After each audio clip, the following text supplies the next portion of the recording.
think we're about to live stream this meeting. I'm hooking it up on Zoom, All setting right. up for your YouTube live. Done. Redirecting to YouTube live. And here we go. All right. Looks like you're on. Let's see what's going on with me. Why is it cutting me out? Yeah, I don't see your camera. Ah, Yeah, there there you we are. go. There we go. All right. There I am in all of my glory. Okay, we may You not haven't be able to you have use. technical issues? I told you not to wear orange. Listen here, Riggs. That Riggs. How's it going? Rig Riggs is up in his vehicle because he is not punctual. I'm running. I'm running from the feds. Haven't you heard? Christopher Blythe says I'm crazy, so I decided to run from the feds. Oh, I'm in my car. that douche canoe. I'm telling you, BYU must be really strapped for talent to retain the services of I like Dr. Blythe. I like his show. You don't like his show? Like I've never I watched it. want to go on his show and talk about like the folklore of Mormonism. He's going to do tarot cards, Mormon tarot. Well, he's asking Hmm. people if he should do Mormon Mormon tarot. Tarot. Yeah. So anyway, I like look. Christopher seems to be a pretty decent guy overall. He's just wrong about this. That's okay. It's okay to be wrong every once in a while. We don't know what that's like, right, Goel? But it's for other people, it's okay to be wrong every once in a while. I've never been wrong ever in my life about anything. Oh, Jacob's here And too. I it didn't see his picture. is, Howdy, sir. yeah, Jacob K. Johnson of Rise to Liberty is here. Justin Riggs of LDS Abuse. And so without further ado, I'm going to go ahead and kick off this wonderful episode. Let's see here. Do we need to add in some pictures of all of this stuff that we're doing? I don't know. I'm not as nearly as proficient uh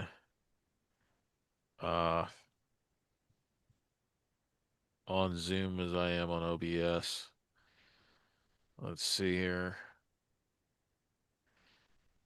See if we can upload some docs here that we can all use. Let's see. I just started using a new service um, called Notebook LM. Highly recommend it. It's, Uh, other than the fact that it's Google who puts it out, which I'm not a big fan of.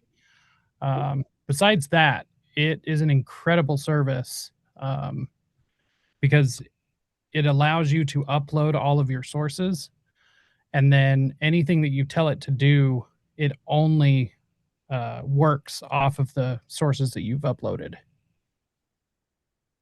Yeah. Well, it's not let me upload Gordon's picture. It says that I don't have a current um app or a Mm. current update of the app, so we'll go from there. At the end of the day, I don't think it's really all that necessary. Everyone knows, how Gordon looks.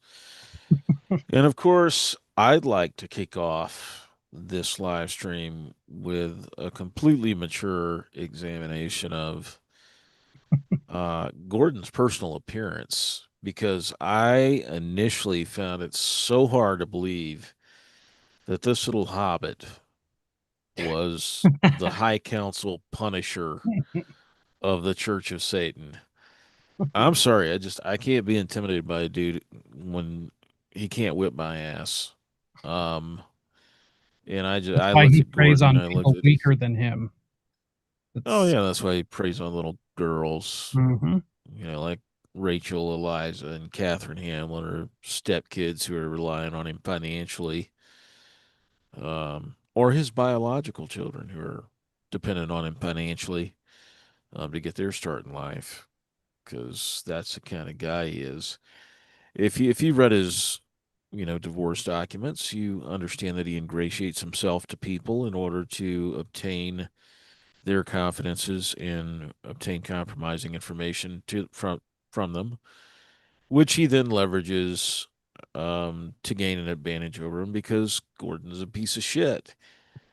Free And trips to Disneyland. Free trips for Mormon yeah, apostles to Disneyland. apparently, according to this Shauna Watts, whose husband Brent Watts is the creative officer. Did you Um, just say his name out loud? I just said his name out loud because she went on Latter Day Chad's social media and denied that Gordon was still the current creative director It's so of the Salt Lake ridiculous. Temple reopening. That's And she so said that Gordon easily had paid out verified. of pocket. Yeah. It's been verified by multiple sources by yours truly. I broke that story officially in terms of like confirmation. But at the end of the day, Shauna claims that Gordon, out of the generosity of his own heart, paid for the now infamous jaunt to Disneyland for the apostles, um, so that they could learn how to control large crowds for the Salt Lake Temple reopening. Because, Right. uh, crowd control is a feature of any trip to Disneyland. And That should be the underground of tunnels, I course, heard. oh yeah, the underground tunnels, which so many Ah. abuse victims They describe definitely being have no transported through. interest in being around a bunch of children.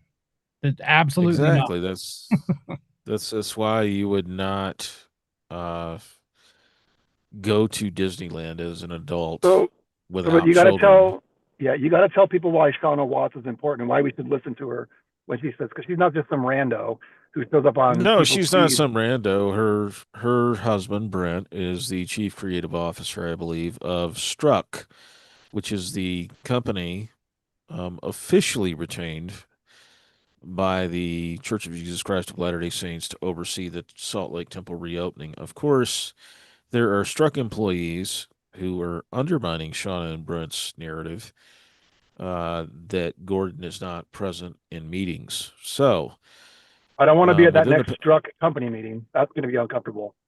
oh, that's going to be uncomfortable as hell. I'm sure. I'm sure Brent's going to shit the bed uh, in terms of retaliating against his poor employees for talking to people like me and Justin about the presence of infamous creeper, infamous gay boy creeper Gordon Bowen, um, including all of the other people outside of Struck who have spoken to me, people inside of the church, people on the periphery of the church who just are LDS members with callings on various committees. And of course, Brent Watts of Struck, if you look at his CV online, he probably came across Gordon Bowen at first in the 2002 Olympics in Salt Lake City because he assisted with that. Of course, that's the infamous Olympics where Gordon Bowen um, stole the slogan that he came up with off of What? a restaurant menu. What? What are you Man, that I talking shit you about? not. That's what he did. He tried to pass it off, and then he got busted because it turned out that I think Franklin Covey had trademarked that slogan previously, wow. and Gordon got it off of a restaurant menu, I'm glad and it then got wasn't a himself in the Mexican hot restaurant. water. Yo quiero Light the Olímpico. fire.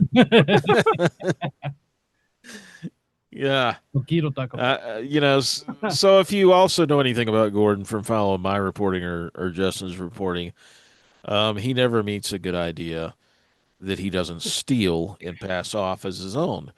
That's been the hallmark of his entire career. So we have a guy who's a plagiarist, and we've been dealing with a lot of those, haven't we? We have. Especially lately. We have Jonah Barnes of Ward Radio, who we're both shitting on all the time now because of his little ritual abuse series. I didn't have a problem, and I wasn't even going to do anything about Ward Radio or Jonah Barnes until I saw the Glenn Pace website. And that Hmm. that was just too much for me. I said that's enough. And You're one of the 10 visitors who went to that site. yeah, well, I'm probably like 3, 4, and 5 also, but Did you see that Dick, he had an interview come out yesterday with somebody that had 17 views in 6 hours. I'm wondering if we're wasting too much time on somebody we don't need to be paying attention to. oh well, my God, yeah, I mean, like it's definitely, I mean, he himself is not worth it. Um, but I told those Zion Media guys, I said I generally don't mess with retarded cockroaches. Uh, I don't pick on retarded kids or the cognitively disabled, but hey, I'll pick I'll on make an exception 13. for Jonah. I mean, You know, they're going to say that I called him that, right? Like, whenever you say something, they say, "Why do you say that about?" And I have to say that was Goel, not me. Goel is responsible for Goel. Like, well, You're damn right. man, That's as just Jason Preston so aptly noted. I am responsible. We do different things. We stay in different lanes. We have different methods, and so Jason felt it necessary to preemptively shit on me on the Ward radio appearance that he made, and that's Jason's right. He has a history of doing that. It's just he did it publicly this time. And so that led to a little brouhaha where I gave Jason the business on IRA and a couple of other places. Previously, I tried to handle things privately with him. Um, but of course, that didn't work. He still talks shit about me and he still talks shit about my wife. Um, oh, I've but, been told too. Goel, I've been told this is a message from an anonymous source. They said that they're having a hard time watching you now because you swear so much. So I told them I would pass that along. Just FYI. well, shit. I had a feeling that would be your response. I can't strive to be pedestrian, and I gotta say, like, since I left the church, um, the only the only incentive I have to, curb my cursing so much is my sweet dear wife, Hot Cindy, who, she wants to be married to a classy man, but instead she got that word minus the CL. I mean, Um, they're really just sentence enhancements. So Enhanced. I curse so much, it's like I have Tourette's. And everybody's right. It's my last bad habit. Um, It's your last bad habit. It's the last one. You're like ready for it's the second last anointing one. after. Wow. We'll get You you. know, if I was still in the church, if I was still doing all that church jazz, if I was still a Latter-day Saint, yeah, I'd be ready for my second anointing by now. And bottom line is, most of the guys who get their second anointing, they rape kids. So, fuck them. I Well, you're way that ahead of that's the me. whole problem I have I'm not down with to. yeah, go ahead. I'm not down to my last weakness, so you're way out ahead of me. I'm working on a whole list. So congrats on all that progress. Uh, yeah, I'm gonna pop open my non-alcoholic beverage. Um, PBR, non-alcoholic. This is as bad as I can get. I'm still like culturally Mormon, so the soda I can thing. only do that. I've got Oh, coffee over here, so Oh no, I know. oh coffee. my I know God. the Oh worst of boy, the caffeine. Nobody's ever gonna take me seriously. You guys are such a bad influence. Holy cow. I mean, You know, my I swearing, yeah, I have a problem with my swearing, swearing. my nicotine and caffeine. But those are just performance enhancers for what I do. So, and I mean, I, considering I was a former or am a former Satanist, I think I'm on a pretty good track. Yeah. So, I would say baby It's steps. it's not where you are, Jacob. It's the direction you're heading. Okay, that's exactly. what they Hmm. always told me in the church. It's not where you are. It's the Right. direction you're Yeah. heading. You're like celestial It, almost. You're on the right path. Right. at least you're running away from Satanist. And if you watch Jason Preston's We Are the People Utah episodes, apparently the leadership at the top of the church is running towards Satan, who goes by the name of Gordon Bowen these days. So, again, Right. screw him. I mean, so much of what Preston is putting out is both informative and bizarre at the same time, such as Jenica Smith. She recently appeared on with her son. And I could vouch for her son, but what I couldn't co-sign was Jenica saying that Dallin Oaks was her sexual abuser after she turned 8 after her baptism. Um, and it was in the context of a satanic ritual, but later in the same episode, she said she sustained him as the prophet. What? And I, I about had a stroke. I thought I was hallucinating when I first watched her section of that episode. I didn't even bother Um, to watch it. I can't these no, I days. mean I just can't. her son, her son, he was. I would co-sign him because after David Lee Hamlin was excommunicated from both the church and the Church of Satan, allegedly, if his daughters are telling the truth. Um, what her son described as far as outdoor abuse was consistent with Right. 2000s David Lee Hamlin. So I don't There's a know. I don't know spot up anything about on, this. What's this guy's story? This kid's story about David Hamlin? Tell me. Just fill me in real quick. uh, according to the episode, he was abused by David Lee Hamlin in a ritual context, and he remembered the abuse taking place outdoors. And I know Oh, for a fact that Hamlin and his little group, uh, they meet in a certain place in Utah Lake or around Utah Lake to have their little peyote field or Cambo field or whatever drug of the day it is, field healing circles when they're outdoors. And in that context, he was abusing people in the 2000s. I don't know if he still is. I think that, it would be stupid of him to do that while he's facing pending criminal charges for Well, Tobias he Schroeder's is abuse. the luckiest man as far as the Utah justice system is concerned. So I Oh, wouldn't be yeah. surprised if he was willing to press his luck with this. He'll probably be So, good for a little bit though. we have Gordon Bowen, but what I really want to focus on is Shauna Watts. She went on Latter Day Chad, and he has just been heroic of late. Um, Another scraggly man. Who is it? She went on his Latter Day Chad. Um, he's an LDS influencer. He specializes in Mormon arcana. You can have hours long conversations with him about obscure Mormon doctrine. I know because I have. And he has really gone after Gordon Bowen. So in another infamous video, he videoed himself going to the church office building and asking why the church was giving business to Gordon Bowen, why it was retaining Gordon Bowen um, for its marketing and overseeing the reopening of the Salt Lake Temple post remodel. And so Shauna Watts hopped on his Instagram and absolutely went after him. Uh, this information is absolutely inaccurate.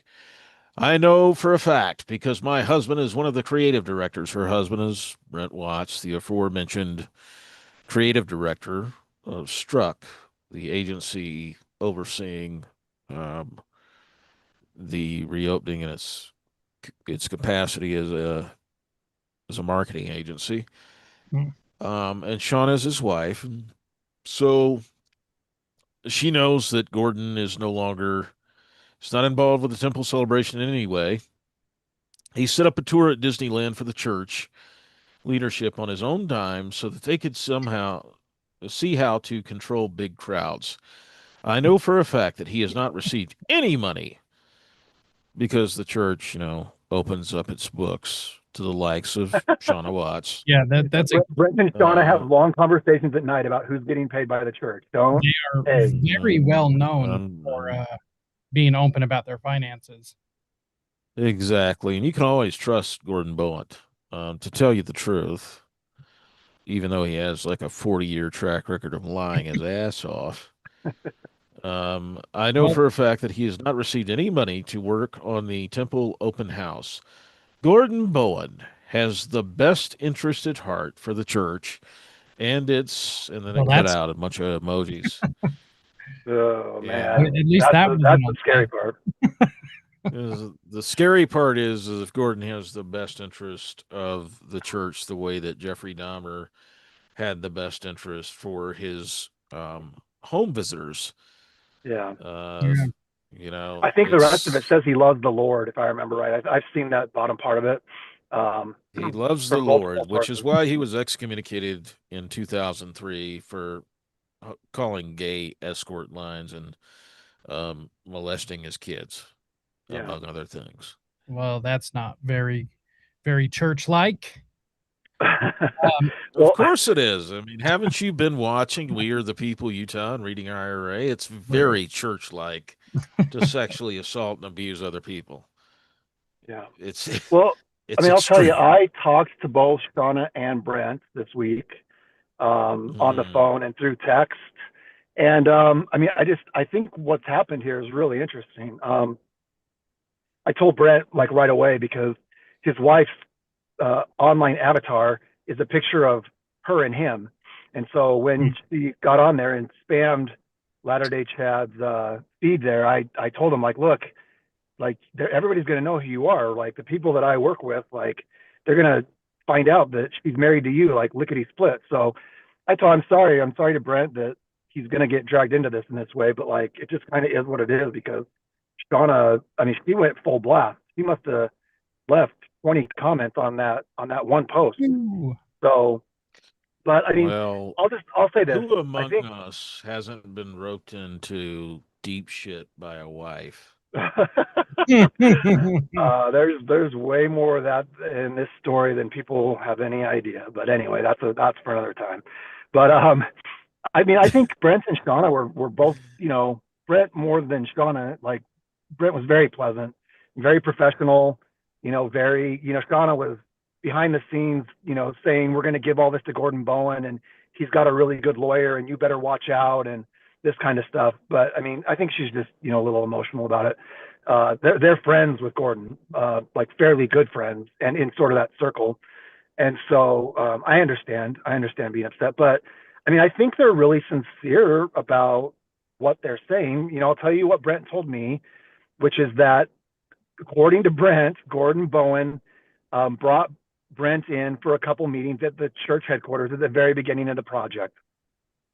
And after Mhm. those meetings, the church chose to give the contract to Struck. And then I don't have it in front of me, and I don't know. It's kind of private communication, so I don't know. I read. People can go on my X feed and see what I publicly reported. But the basic idea is what Shauna said, which is that Gordon Bowen is not leading the creative team or whatever. He's not the creative director. Excuse me. It's different language. Gordon Bowen says that he's leading the creative team. Brent Watts says he's not the creative director. Okay. I mean, He why says is he's he not. involved at all? He's- Well, I think that's what's really interesting, Jacob, is like there's now this huge split amongst members, non-members, everybody who's looking at this because Mhm. we don't know. Like, I mean, like we have people telling us all kinds of things, I mean, including you guys have been in the church more recently than I have.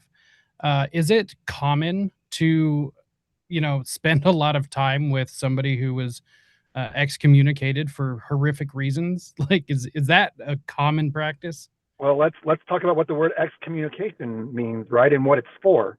The entire purpose of excommunicating is to break communion with that person and to release them from fellowship, Right. right? So one of the major things that I said that doesn't make me all that popular with Gordon Bowen haters is that the Brethren have really stunted Gordon Bowen's ability to even try to repent because they didn't ex. They kicked him out of the church, but they didn't excommunicate him.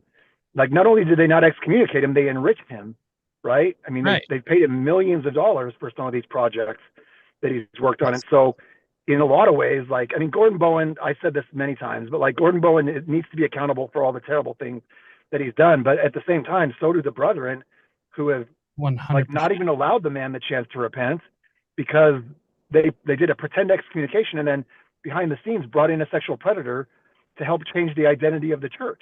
Right. And Well, what's the identity of the church? We're family friendly, led by a prophet, and don't tolerate abuse. Brought to you by Gordon Bowen, the sexual predator who abused his children, leads prophets around by the nose on trips to Disneyland, right? And right. is abused, well, allegedly abused at least 9 people. So Mm.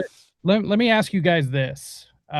What do you guys believe it is that prevents members from realizing that if their church is true, then it's going to clearly be a target of Satan who would infiltrate and subvert any chance he got? Like, why is there not more of a focus on the adversary of everyone's alleged belief system? Like, Yeah. Goel, you want to hit that first? I mean, there's not really any innocent explanation here. I Oh, mean, I have at the some end of the thoughts. day, I know you always have some thoughts. Uh, no, I mean, no, there's no innocent explanation here. Like at the end of the day, I'll give you an example from my own life. I had a friend of mine. He's a social work major. I actually had two friends. Um, the first one was a guy I knew from like 3 years of college who was also a social work major, and he got himself into some hot water with this other guy because he said he wanted to hang out with his young son, and by young I mean like three, mm, 4 years old, and it creeped the guy out, and then they had a huge falling out. I had some issues with that guy beforehand. I didn't really talk to him that much because he came to the dormitories one night and talked about how he just had some 12-year-old pussy. oh And at god, that point, I was just like, yeah, I'm good. Uh, I don't need to interact with you. yeah, And I really didn't. I mean, as quite frankly, I've always had kind of a visceral reaction to that kind of stuff. Didn't really see him all that much. Didn't really talk to him all that much. Avoided him when I saw him around campus. And then I graduated, and, you know. Um, this other guy, he had also graduated, and he was working as a counselor at a youth rehab facility. And he allegedly was sexually inappropriate with a 16-year-old who he was a counselor for. I didn't know anything about this until he showed up on my doorstep as a fugitive from an oh god, active warrant. And he asked me if he could, come into my place. And, I hadn't seen him in a while. It seemed like since graduation. And he told me what was going on. And it sounded like bullshit because it was bullshit. And right. he left his shotgun with me, left some other belongings with me. Once he had left my house because I told him you can't stay there. I'm not harboring a fugitive, especially not on a sex crime. He said, "Well, it's alleged. I mean, I didn't do it." I was like, "Yeah, Mm, yeah, well, I so, just don't believe you, man." Um, cool so story. Go I tell just cut somebody all else. ties. turned in his firearm and he got all upset with me because I'd given his firearm to the police and Well, he was all upset with me. And his parents wind up paying a large sum of money to this girl and her family to make it all go away. And that's, of course, he said after the fact, that's what it always is about. It's always about money. I'm like, is it yeah, really? you don't have to pay money if it didn't happen, though. I Yeah, mean, I mean, extortion it's does happen. However, it's actually statistically not very common. So, so he and I had a falling out. Um, and that's what normally happens in these situations. right, You find out that someone's a creep or that they're inappropriate, and you just don't have anything to do with them. right, Well, And especially when your life is run by lawyers and risk management professionals like the Mormon apostles, right. right? Like it's one thing yeah, for Goel so to be talking about this. It's another thing to be, basically an executive for a global multinational, billion-dollar corporation where lawyers and risk management professionals, $300 billion. $300 billion, make it a trillion, make it a trillion. While also being But responsible for, the souls of all members. yeah, well, and you're supposed to be shepherds. I mean, like, so it's Right. one thing for Goel to know a sexual predator, right? Like, and at least Goel turned in the guy's gun or whatever. But like, this makes zero sense in the context of Mormon apostles hanging out with this guy, I right? mean, you would think just for the sake of publicity that you would not want to be seen with him at all, ever. you know, Or Hmm. scriptures, right? Like, avoid the appearance of evil, even the appearance of evil. right, So I want to go back to your question though, Jacob. Like, I think we need to understand a little bit of church history here. It wasn't that long ago that the church did talk about the adversary quite a bit, right? And it right. was a part of the theology, and there was a lot of conversation about the adversary. Now, I don't know exactly when that shifted, but I just want to point, excuse me, a historical oddity out to people. So, and this is sort of something that I talk about that not a lot of other people do. They kind of glaze over a little bit, but I just want people to understand that in 1984, 1985, and 1986, there were three apostles called to the quorum of the 12, or there are four. Excuse me, there are four. Okay, in 1984, it was Russell M. Nelson and Dallin H. Oaks. Okay, and that was a weird situation because the way that worked is that Spencer Kimball had been basically comatose for years.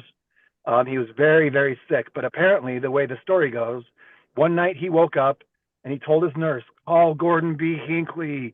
And so the nurse called Gordon B. Hinckley, and Gordon got in his clothes and drove over to the apartment and went upstairs. And Spencer Kimball said, "The next apostles are to be Russell M. Nelson and Dallin H. Oaks," at which point he was comatose again, right?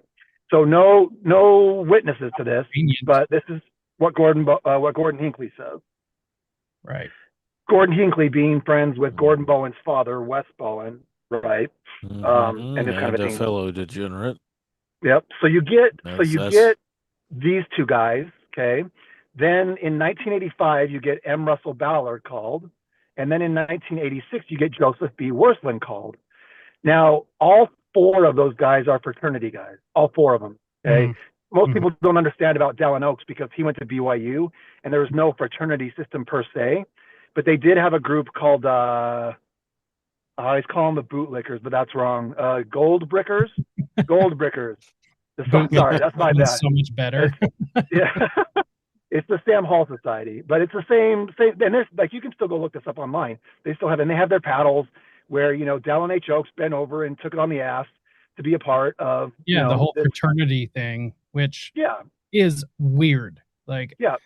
So now, but the three other guys. So Dallin Oaks is a gold bricker. The other three guys are all Sigma Chi from University of Utah. Now, I've run the calculations ish. Like I haven't done the full thing yet, but like the probability of three guys being called from a fraternity that had approximately 2,000, between 2,000 and 2,500 members in a church of approximately 12 million, with three of them being called to a group of 12 in 3 consecutive years, like the probability of that is astronomical, right, right? So God either has a fetish for the White Cross and Constantine and the Black Supper and guys who pick up cherries with their asses and walk across the room in order to be friends with each other, like, or something strange happens. I mean, who Like, among us has not grabbed a well, cherry with our ass are we and are we walked going to talk across about the your room frat for days, friendship? Goel? Are we going to? I know. Hey, I was a lambda You're the chi. expert. We didn't haze officially. Like we had associates, not pledges, and Uh so huh. we didn't haze. Mm. But the way we got around that in the Constitution and statutory code was something called NIBS, newly initiated brothers. You couldn't haze an associate, but you could haze a A newly brother. associated brother because the Isn't Constitution that and amazing how that statutory works? code, Yeah. Wow. yeah, it That's didn't wild. bar anything with nibs. Sure. So we had a great time at the Sure. expense of nibs.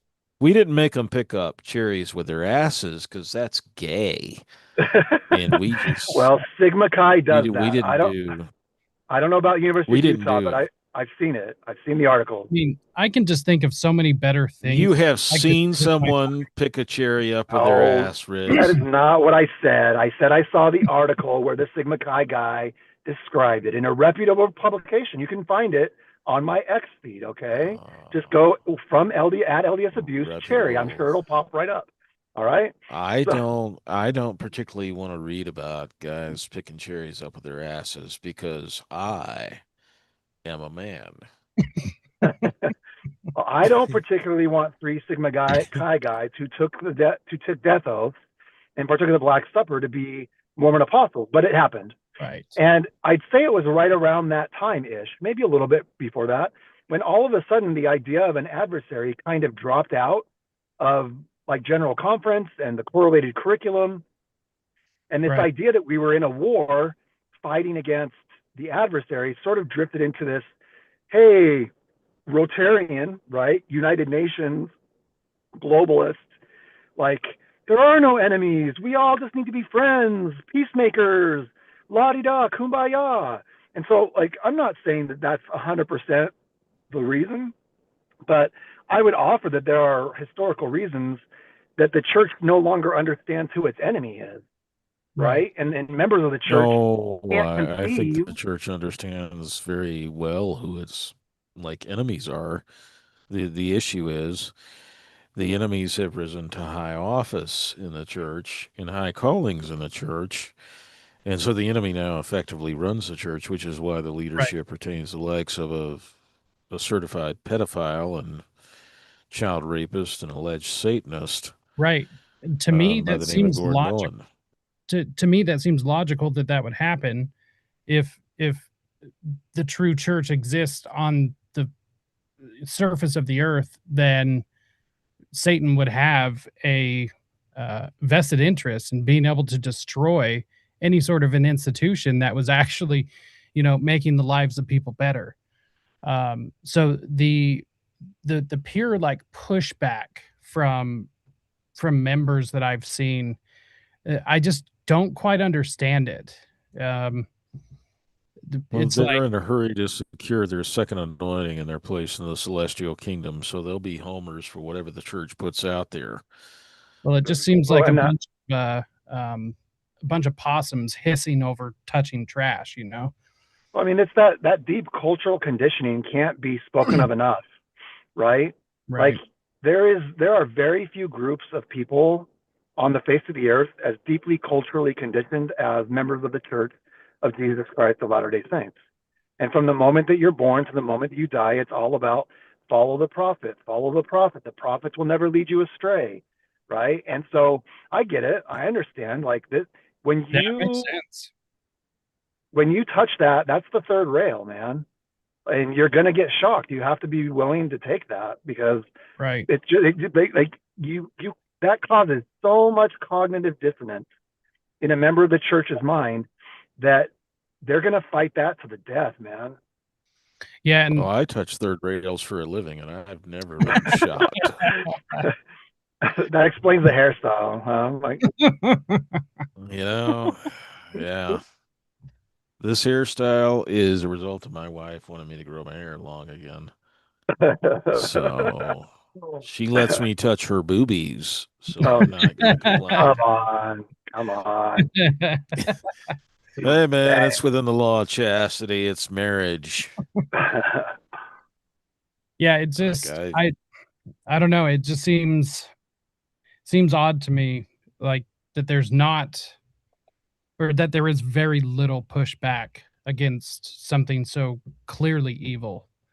Um, I don't know, Well, I'm I past it. hate to bring her up because she thinks I'm stalking her or something like that. But like the most hilarious example of this is just Kim Watson Smith, right? oh Who just God. cannot allow herself to acknowledge that there's a problem here.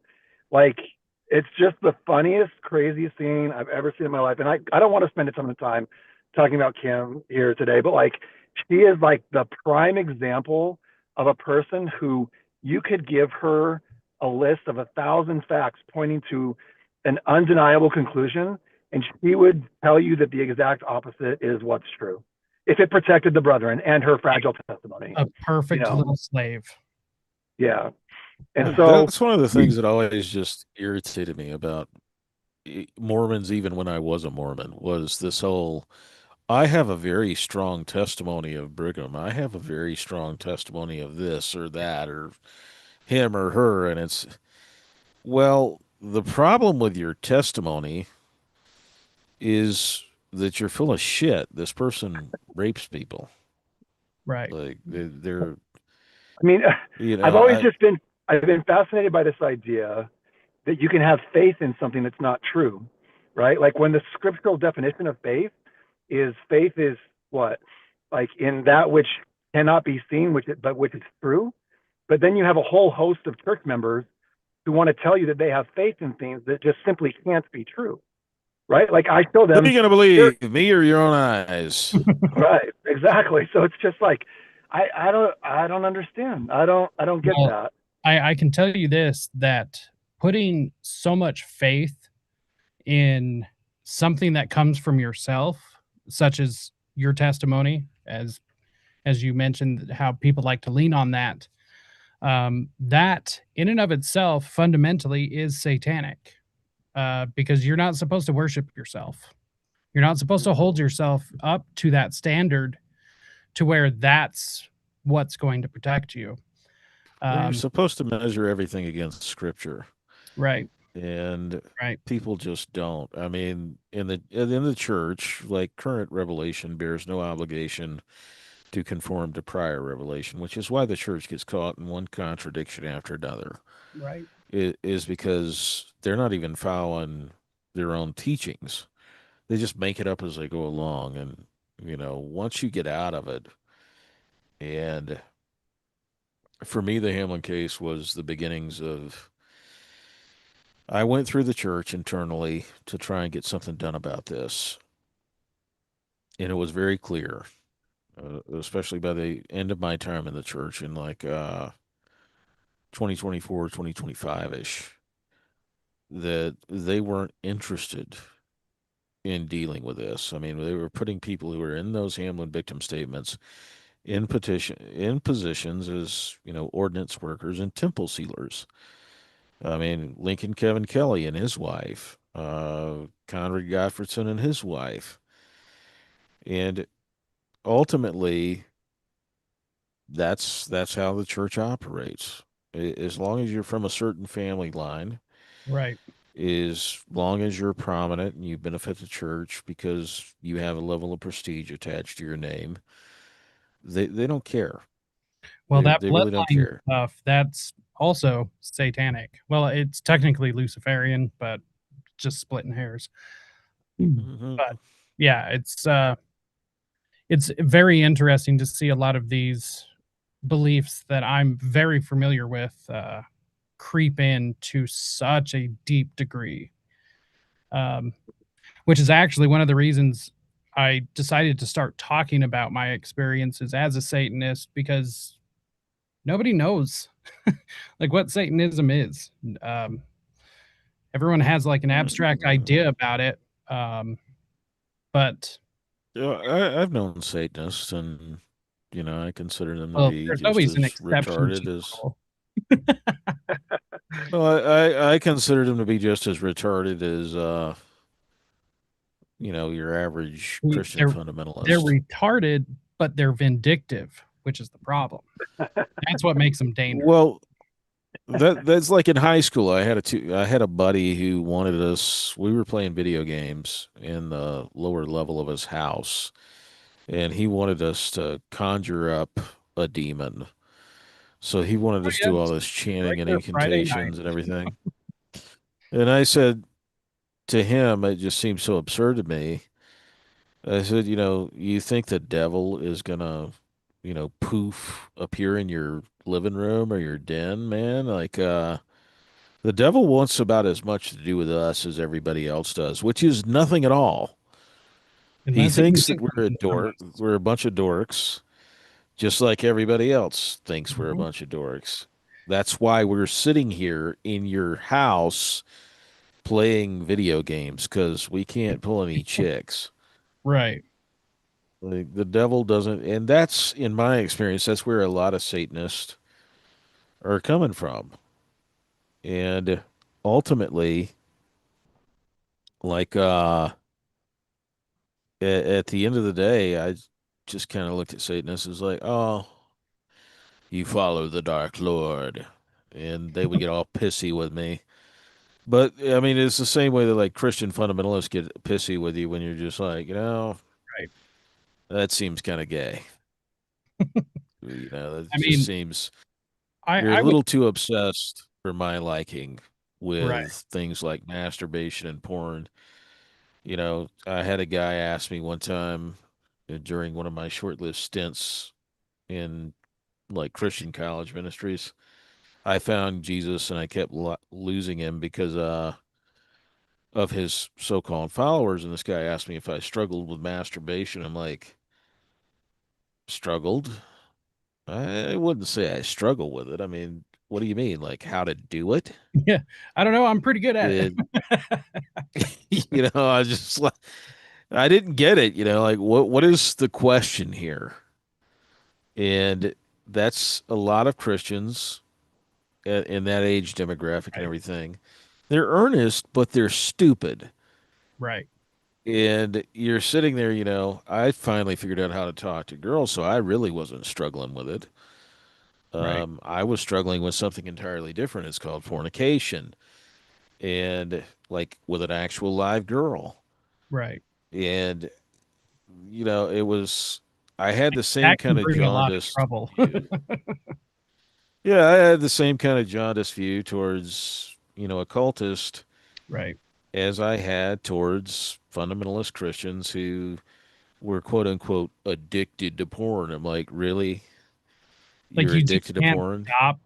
Yeah, it's interesting. I'm not sure how familiar you are with anybody who would call themselves a libertarian, but Hmm. it's almost a spitting image of of each group. So the libertarians behave almost exactly like the Satanists, um, meaning that there's maybe 10% that are like the real deal, um, that do take it seriously. Um, the vast majority of them are just pissed off atheists, confused, have some grudge against whatever faith they grew up with. Um, Most of them don't even really understand like what it is that they say they believe in. Um, but there's there are very few who do genuinely like apply it to their lilives. Um, so yeah, kind There are of like very few Christians who apply it to their lives. I mean, That's the truth.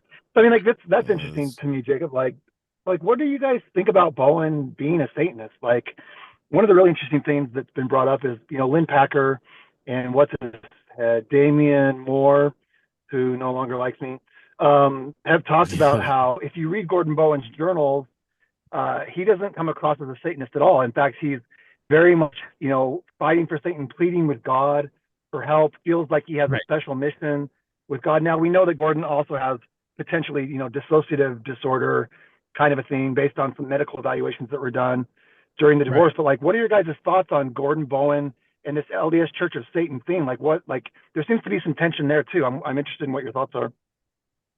Well, I think it dovetails with what we're seeing in the chat. There's this bifurcation that Elizabeth Russell wants to draw between people who are born into generational Satanism and people who are quote unquote uh, self-styled Satanist. And I don't know what, Jacob's standing with that is, whether he was self-styled or whether he was born into a generational satanic family or bloodline. To me, both sides are equally absurd. You're not from a royal bloodline. No one cares. I mean, I spent a lot of my time not taking myself all that seriously. So it's very hard for me to take either these generational Satanists or these self-styled. I realize there's a huge difference. Um, the self-styled guys tend to be the non-theistic Satanist. They don't actually believe that Satan exists as an entity. Um, and then, of course, the generational people very much believe in Satan as more than an idea. They believe that he's a literal spiritual or physical entity. And So either way, Gordon Bowen had to have been self-styled though, because his father wasn't LDS, so he couldn't have come from an LDS no. generational. So like, I'm just wondering, like, I don't know. I'm just wondering So, how he, if all that's the case, how he found himself there, how he got himself in the group. You so know, one, all one there's of just the a ton of things I questions. Because as I understand it, he was sexually abused by his father's friends, one of whom was Gordon B. Hinckley. So mm-mm. wait, If you just time out talk, real quick. Time out real quick, because the way that came out, I need to just get some clarification. You said that Gordon was abused by his father's friends, one of whom was Gordon B. Hinckley, which makes it sound like Gordon B. Hinckley may have been one of the friends abusing Gordon Bowen. Is that what we're saying, or are we it may making have distinct been statements? based on the fact that Gordon B. Hinckley is a homosexual man who abused multiple boys. Some Yeah, of I those got in boys trouble were for it rent a lot. boys. Yeah, so some of those boys were what you call rent boys. They were teenage male prostitutes, so on and so forth. Yeah, they called them hustlers. There's, yeah, so what they are is child rape victims. If they're under 18, they Mhm. can't consent to sex, and certainly not with old men.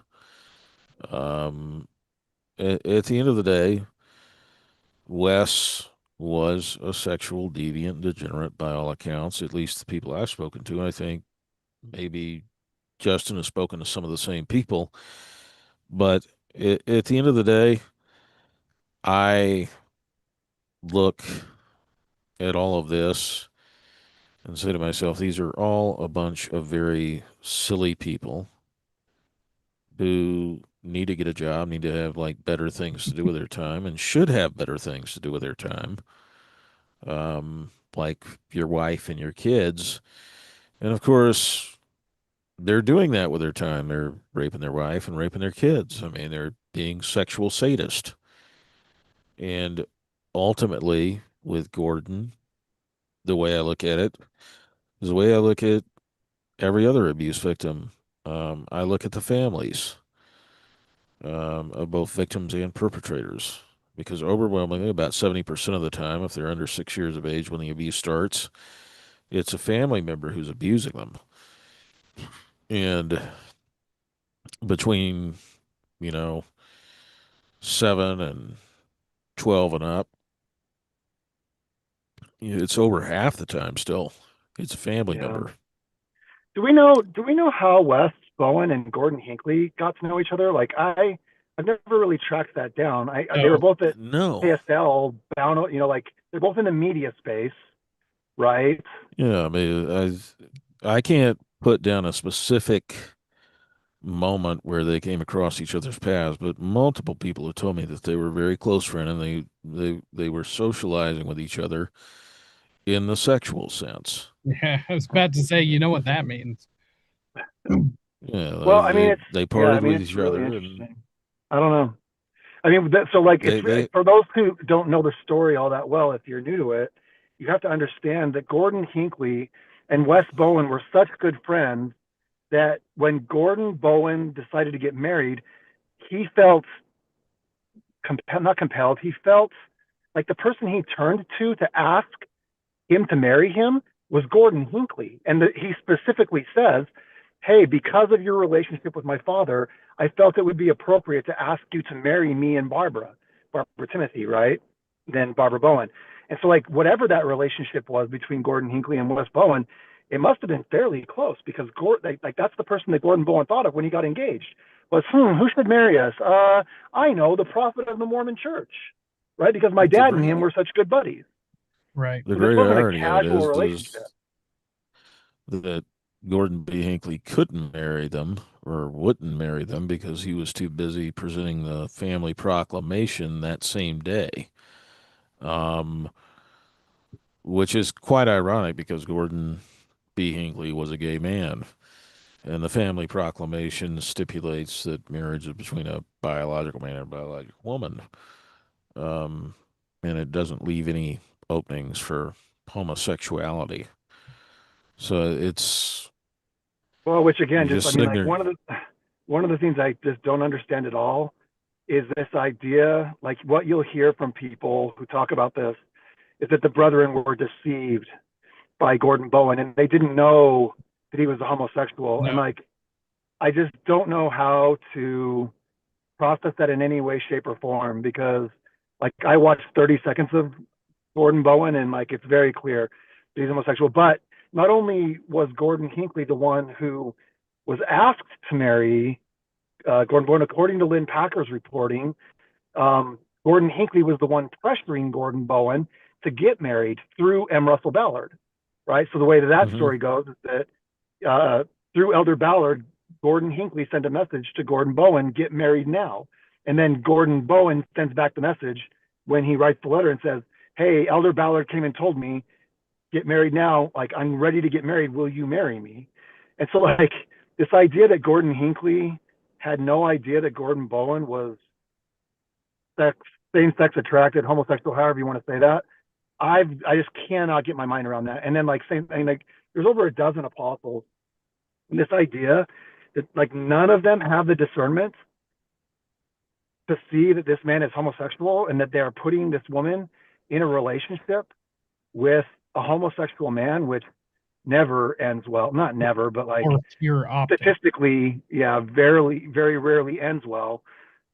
Is just it's beyond me, right? I can't believe it. Let's just put it that way. So Um, before we get too far off the track, just to answer your question, um, just because somebody like Gordon Bowen in his journal says, God or Christ, whatever it may be, it doesn't mean it's the, same God that a Christian would pray to. Um, so that's always something to keep in mind. It's just like yeah, anytime a politician will say God, it's like, yeah, but what God? yeah, Because no, I get it. But Gordon Bowen talks about his sins, and when he talks about his right, sins, he's talking about homosexuality. He's talking about like the way that I'll just say this for me personally. right, Like I've read those, like I don't even know now, like 100 times. I don't know, but like it doesn't see because I thought that too. Like, is he talking right, to the Lord, like his Lord Lucifer? right. But like, I'm just going to tell you that like, that's not how it comes off to But me. but It's like an LDS person struggling with right, sins that he understands are sins, trying to talk, and then like this crazy malefish therapist says, "Ask a question, God will answer. Write it in your journal." And it seems very much like Gordon Bowen is trying to speak to the Latter Day Saint concept of Heavenly Father. Like to me, that's what it feels right. like. I mean, to me, it seems like he has MPD, um, Mm. and he is struggling to reintegrate. Um, which I mean, it has to be done by a professional, otherwise it can cause worse problems. But what's interesting, Unfortunately, he had David Hamblin. He didn't have a professional. right, right, He right. had No, He he David just had had Hamblin. Tom Harrison degenerate. as well. Like he Yeah. had a number of Oh, professional did Gordon Bowen therapists. work with? I know Tom Harrison gave him a limited examination in which he basically came back and said, "I think that Gordon Bowen is dangerous to his children and has traits of narcissistic personality disorder." But did he work with him before that? Yeah, he worked with him. Apparently, he was like a marriage therapist for him and Barbara, which is how he and Barbara met David Lee Hamlin. Apparently, Oh, um, they were getting counseling, and Barbara was attending Hamlin's healing circles. And she was taking peyote. I mean, that was something that It's came always out the from new age. multiple people. It's always the new age stuff. You know, I mean, it's always this lunacy. You know, when I was a Latter-day Saint, I was perfectly content to just be a Latter-day Saint and go to sacrament meeting and, Thursday nights play basketball with fellow Elders Quorum members in the ward. It's pretty conventional life. And, Right. the great thing about being a Latter-day Saint in Texas and Florida was nothing weird ever came up. Everybody was super appropriate. And then you come out to Utah and it's like, what the hell? the Sweeners. Uh, You got in with the Sweeners in Utah. That Oh, that's don't go to a gym. You Don't know, go I to a gym in Utah. I can tell you that the church Um, now is not even near the same as the church that I grew up in.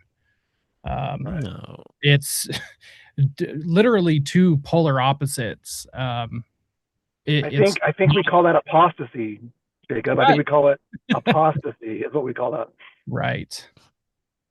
But Yeah, if I you mean ask it's one it's currently, still a member, they would say that that can't happen Hmm. because the church will never lead them astray. Yeah.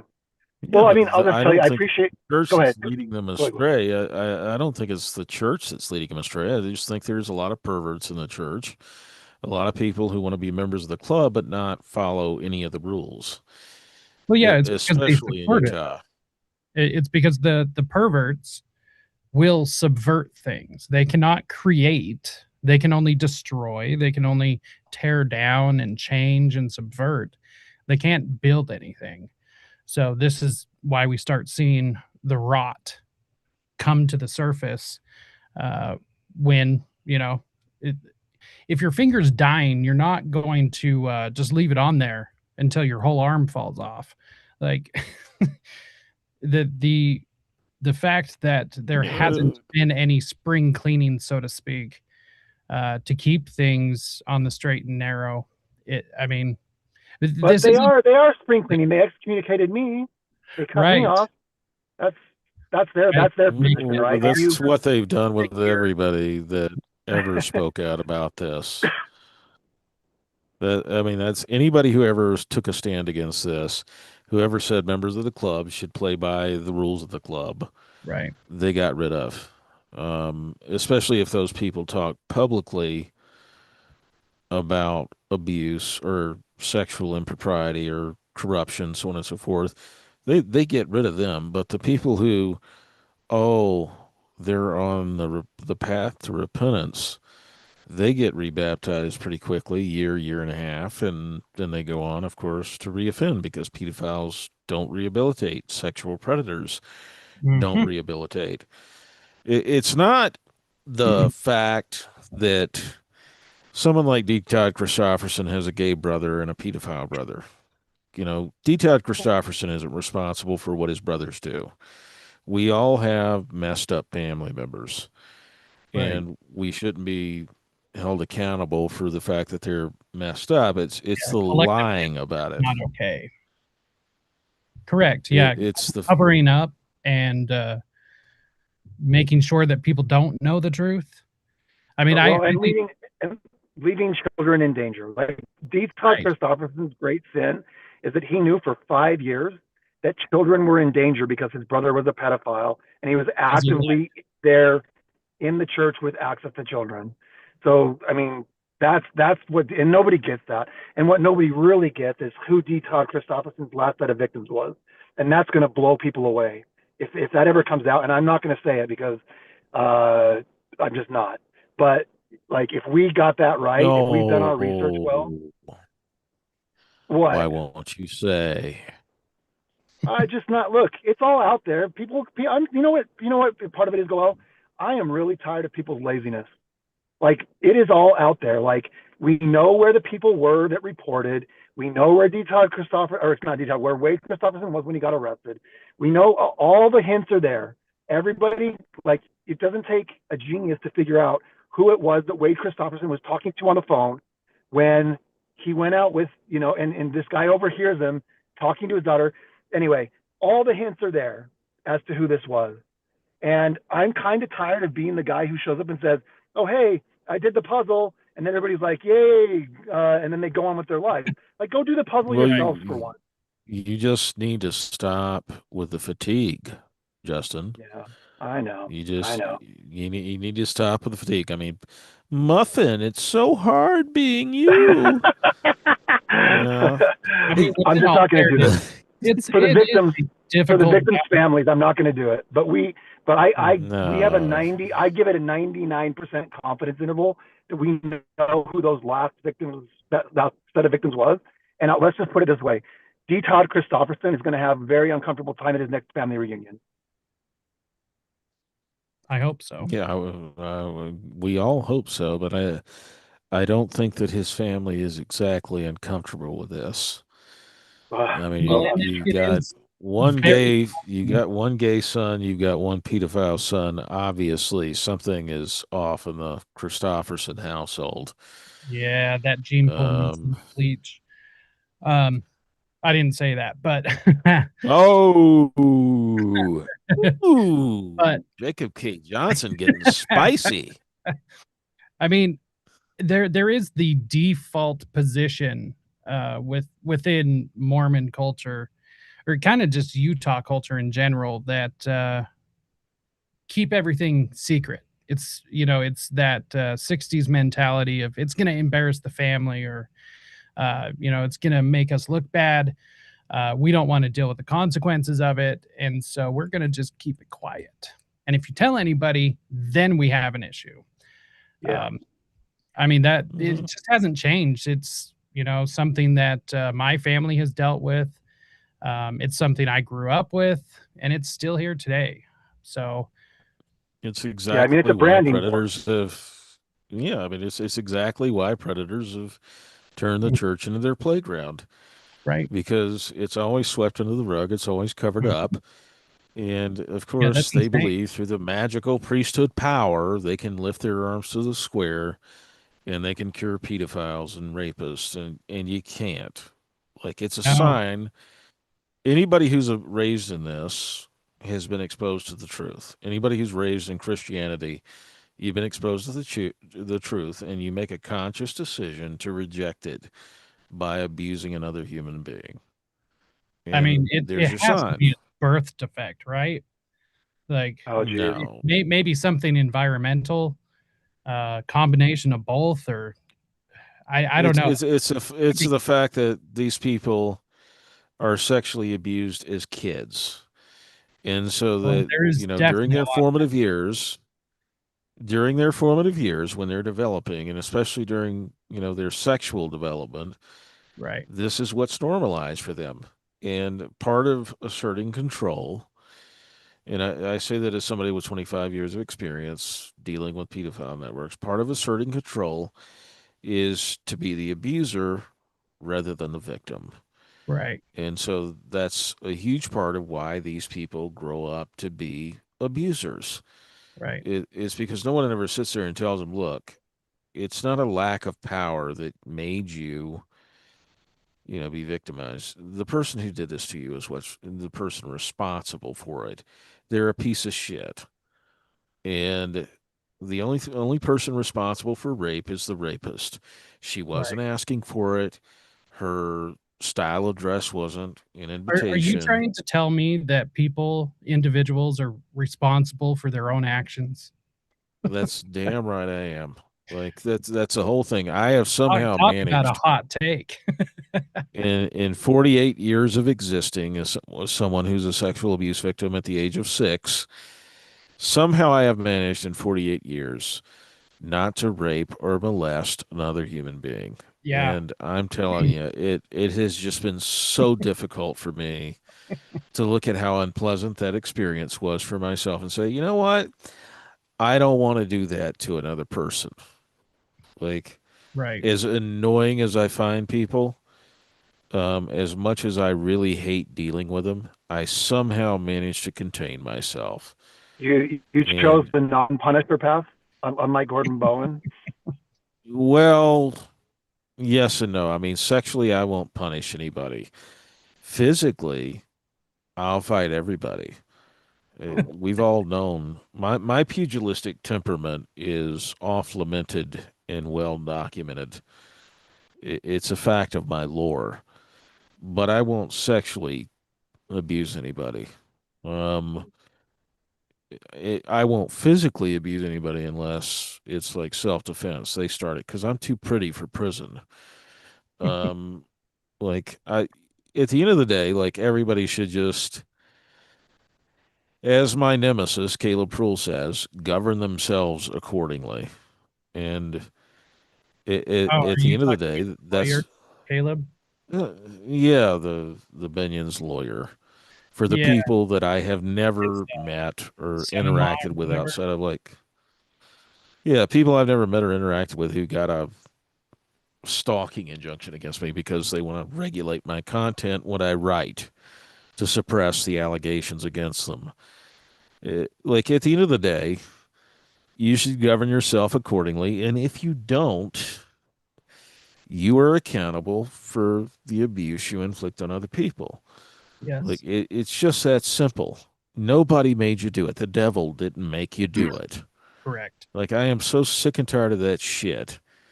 Like it is the biggest bunch of bullshit that these people don't know what they're doing or that they can't control themselves. Right. They It's the same can, excuse and as they I was should. drunk. I was high. I couldn't. I didn't know what I was doing. No, no, you That did. doesn't work with me because I did every drug Right. in the candy store in my Same. 20s, and you know I haven't done toad venom because I that wasn't around in my 20s. That wasn't available to me as a kid in Alabama. But at the end of the day, like I did every drug, and I am living proof that drugs won't ruin your life. Like, will they waste your time? Sure, but they won't ruin your life. I definitely spent Um, a lot of money on them. Me too. I'd probably be a billionaire at this point.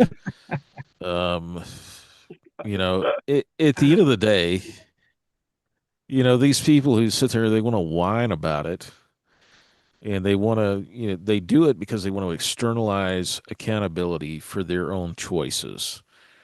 And I just don't have any time for it.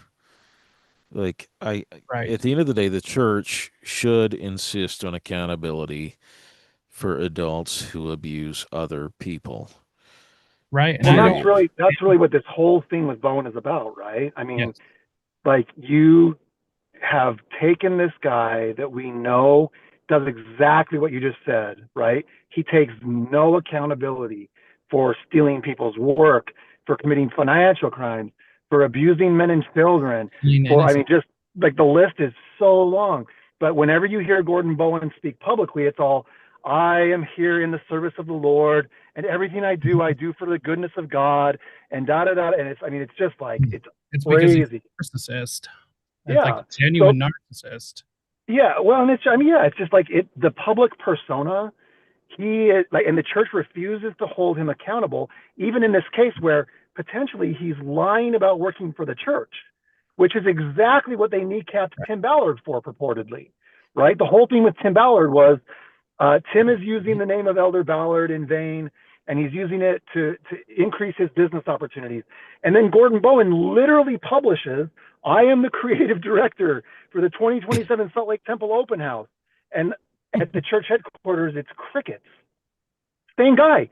But they didn't Elder give Ballard was They Elder didn't. Ballard was Gordon Bowen's top contact I mean, at the church Gordon office. Bowen allegedly authorized that Gordon Bowen allegedly authored and wrote that statement that was issued to Oh Vice man, magazine Yeah. I wish we could prove that about so Tim Ballard. badly. I want that. I want that one. That's my Moby. Like, I'm Captain Ahab on that one. I want that one bad. No, Right where. your Moby Dick, your Moby Dick, your white whale is finding that document I found about Russell M. Nelson Oh, that's the and other the one. bountiful. Oh, that hurts my heart. Like, It's Craig Smith, isn't it? eh, It's Craig Smith.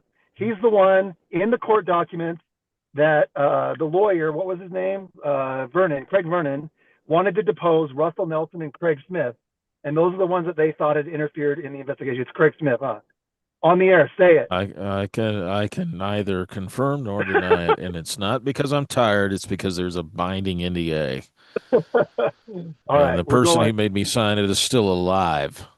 Well, we could take. You No, I'm just know, kidding. We're not going to say that out loud. We're going to find it. We're going to find that document. We're going to find it.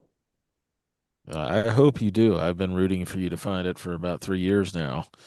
Yeah, Um, I mean, you found something that was pretty damn close to it. I know. But I no, it know. wasn't the exact one. Oh, I I was know. upset. I I've know. been We're upset about working. that for over 5 years. These people, they No, don't. I mean, You spooked everybody. Nobody wants to talk anymore. They think you're going to come and like the enforcer's going to come or something. I don't know. You're not the I Punisher, but you're am the the enforcer. enforcer. Yeah. I am the enforcer when it comes to ritual abuse, apparently. Although none of my victims want to come forward, Oh, even geez. with all the free labor I did,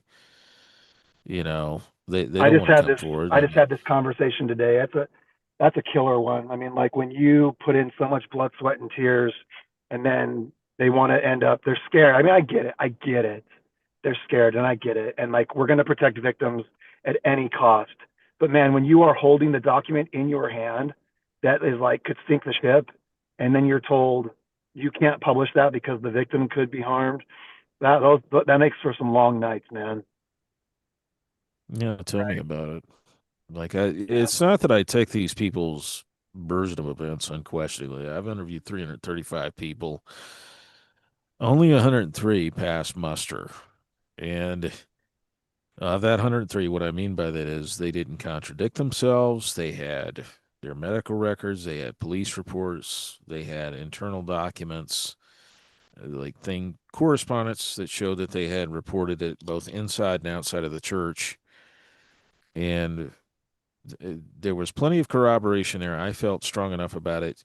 So, okay, we're ready to go somewhere with this. In some cases to the police, in some cases to like civil attorneys. And they all started speaking that jargon you learn if you go to therapy. I feel validated. I feel seen. I feel this. I'm just like, I didn't spend a year and a half, 2 years of my life on this so that you could feel validated. I did it to nail these bastards. Like, and you knew that because I'm always very upfront with people about my motivations. And I really, I, it has been excruciating to keep my word and to keep the confidence of these victims and to be, denigrated by everybody. Like my reputation Yeah. is I'm an asshole because for the people outside of that 103 or so, uh, because I didn't co-sign every little thing that they said because I couldn't corroborate it or verify what they were saying. In some cases, I could say absolutely what they were saying wasn't true because I found rebuttal evidence that conclusively demonstrated they were lying. So I'm an asshole. And Well, but I that mean, and on the other really, hand, I get it because like if you do come forward, then you get jackass Jonah Barnes making a six-part series, lying 100 and whatever times, even saying there was no evidence, and in the court documents, it talks about Martin Palmer examining the kids and finding the vaginal and anal scars and determining, but like you're going to end up fighting against Jonah Barnes and the word what the word what's it called? Ward Word radio. radio, clown car show, right? Running over you. So like, I get it, and like, and I'm not like you either. Go well, like I never promise anybody that like they're gonna see justice. I'm really there to try to help victims heal, but it still is frustrating. I understand that frustration I, because like they give you I don't everything you promise to need, and you just see. can't do it. You know? I I don't promise them an outcome, but I'm very clear about, hey, I'm doing this to help you get to court. I'm giving you free labor, 25 years of experience. I'm not charging you for any of this, and it is because I want the people involved in this to go to prison and to be financially ruined in terms of having to pay you settlements. And well, 103, you would think that one of them out of 103, I'm not even asking for 1%, would, I'm not asking them to come out in public. I'm asking them to go talk to an attorney. I'm asking them to go talk to a prosecutor or law enforcement, and they won't do it. And it is I mean, God bless you guys absolutely. working so It, closely with survivors. Um, I have, but it's not something I like to do. It's just not for me. I mean, I will, but if I can benefit the situation, I will. Um, I am no, I mean, much better in the position of educating people exactly what these sick fucks think. no, I mean, it's Connie Fielding, who Justin is also familiar with. Oh, please don't say that. Don't bring that. Don't conjure that spirit into existence again, please. Jeez. I What are you just like? I enjoyed being called a rogue FBI agent. That's what she said I was.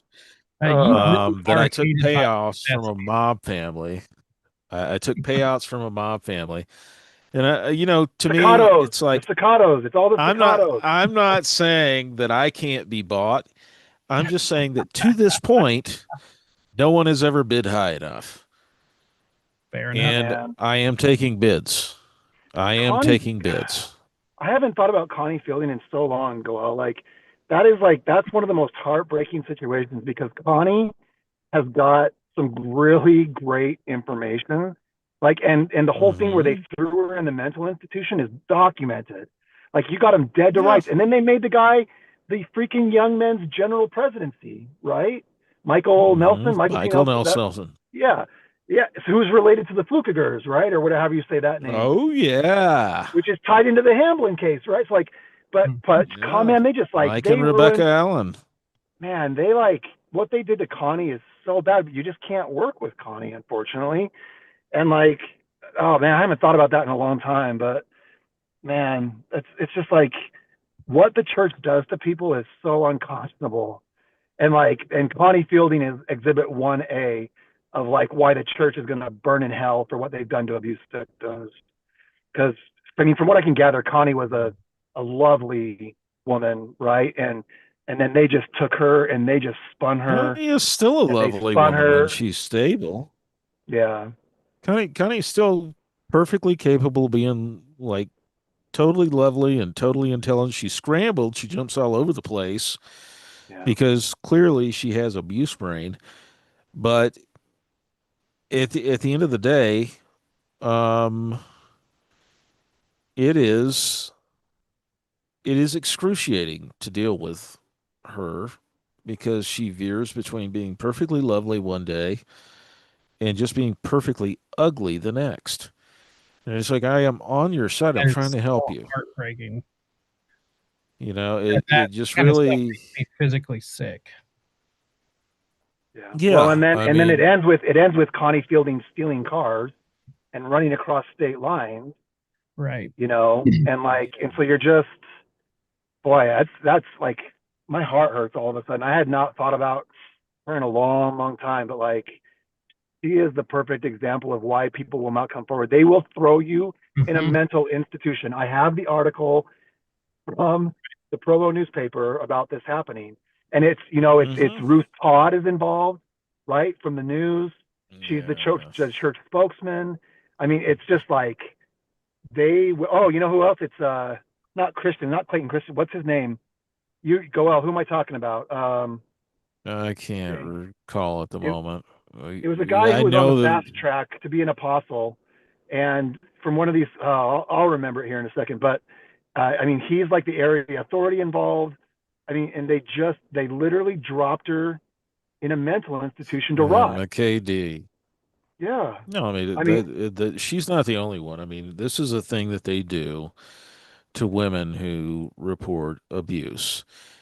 They pink slip them, and you can only hold them, I believe, for like 72 hours. 72 hours. Uh, Yep. And Yeah, you're but you supposed to can force have a monitoring hearing. their throats by then.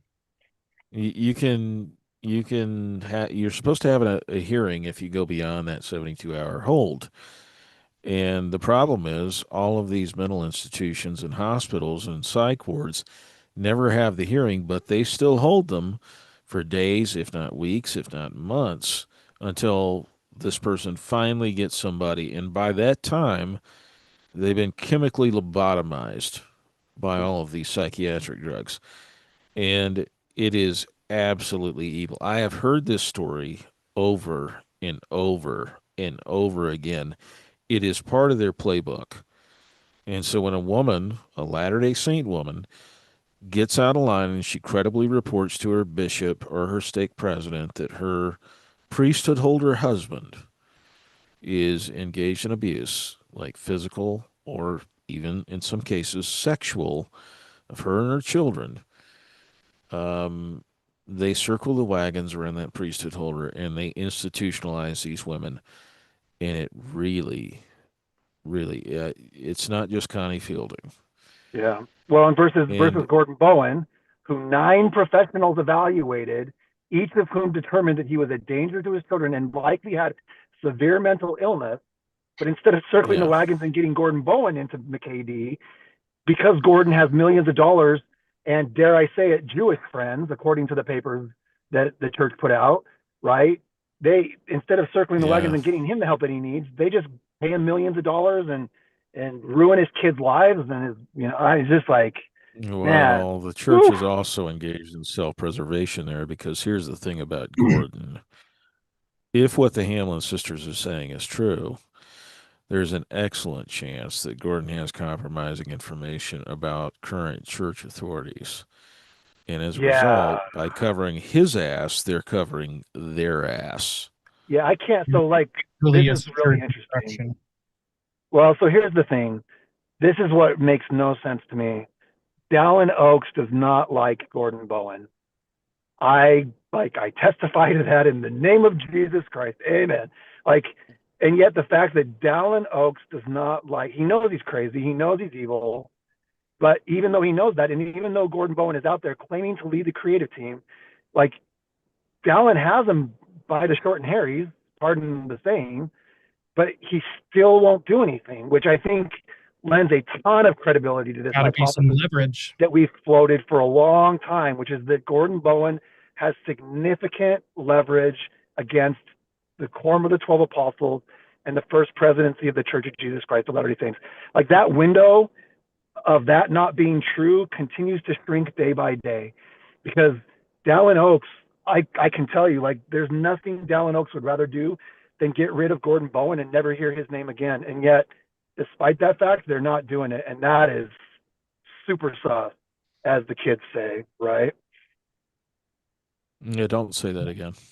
I know my Super nephews and sus. nieces, but Hey, quit being mid. I don't know. Like, my kids say all these things. I don't know what they mean.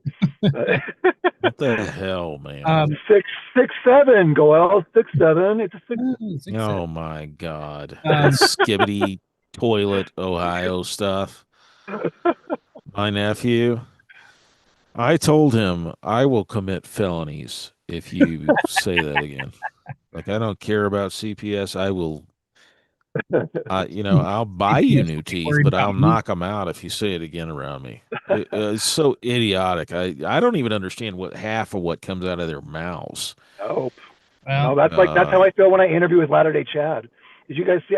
He's like throwing out all these movie references, and I just got like the deer in the headlights look because I haven't watched a movie in like 20 years. But yeah, I don't. I'm not running with the cool kids anymore. That's for sure. I only Me either. watch like the same two movies over and over again: Heat with Al Pacino and De Niro, and Master Michael and Commander with Clayton. Russell Crowe. No? Oh, I thought I Do had you. period Okay. pieces. No, Thought I I had you. do Heat with Patriot, my Mel Gibson. Al Pacino and Robert De Niro, and I do Michael Clayton with what's his face, George Clooney.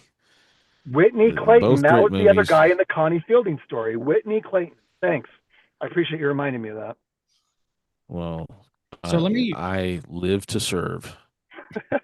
let me ask your guys' opinion, because without naming names, I had a interesting conversation with a person who spends a lot of their time focusing on um, getting survivor stories out publicly.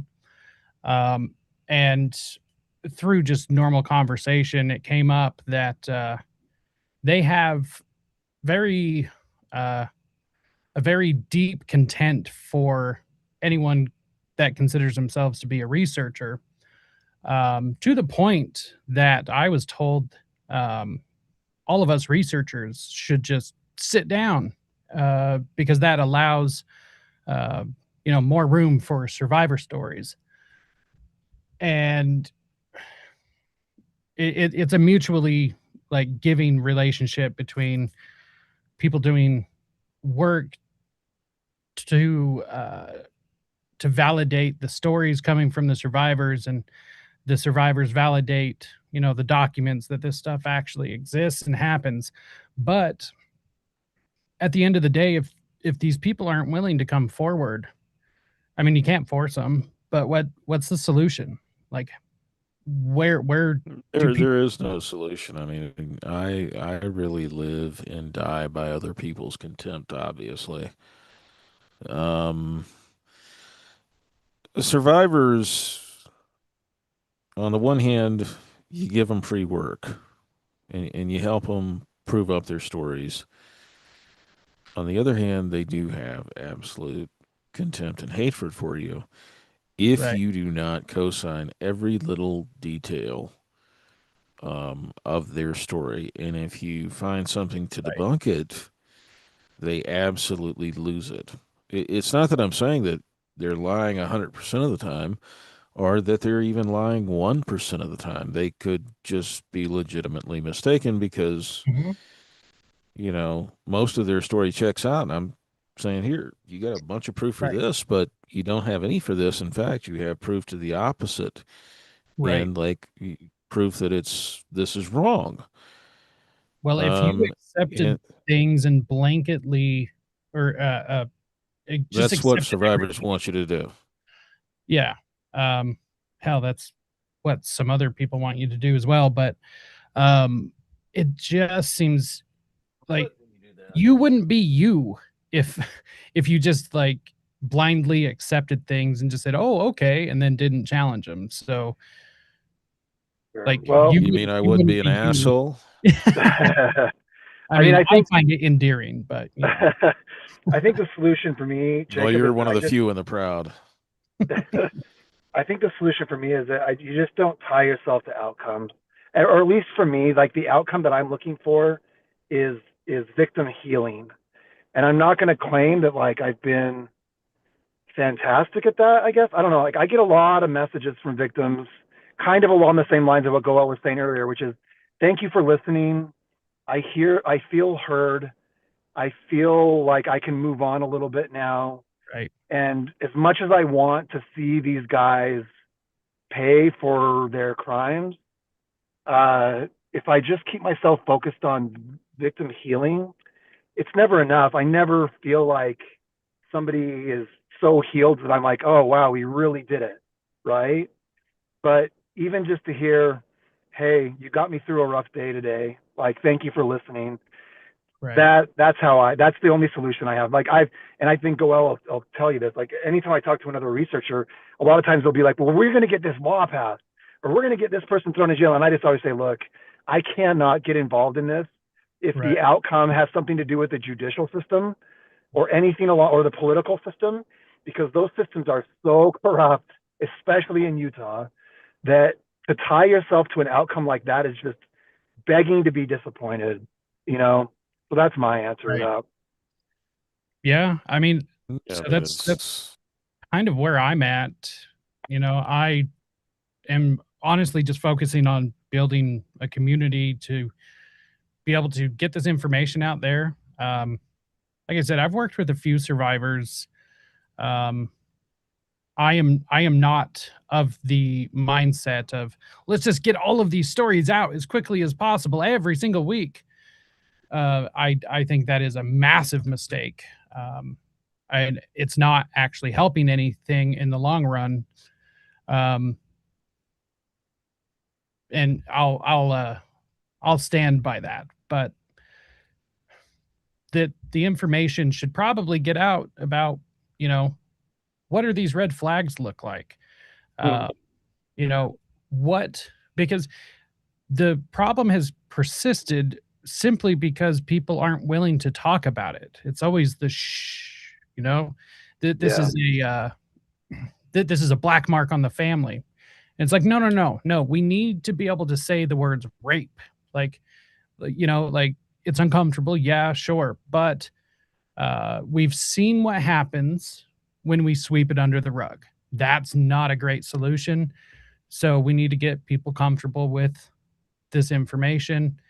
I mean, Sure. Well, look, maybe don't let little kids sit on the laps of creepy old men, you know? yeah. Well, so I mean, and here's another thing that's just so crazy to me, right? So you get Dallin Oaks out there saying, "Hey, there's the word apology is not in the scriptures, so we're not going to apologize," right? And then I say, "Well, the word shell company isn't in the scriptures, but you guys figured out how to make those." And if you're going to do that, and if you're going to make hundreds of billions of dollars, if there's any institution that's uniquely positioned to handle this situation and help victims and actually heal, it's the Church of Jesus Christ of Latter-day Saints. Yeah. And No, they so, have the perfect opportunity, the means. Um, they have everything and they and squander. the people, Right. I think the bishops and the stake presidents would love to be trained.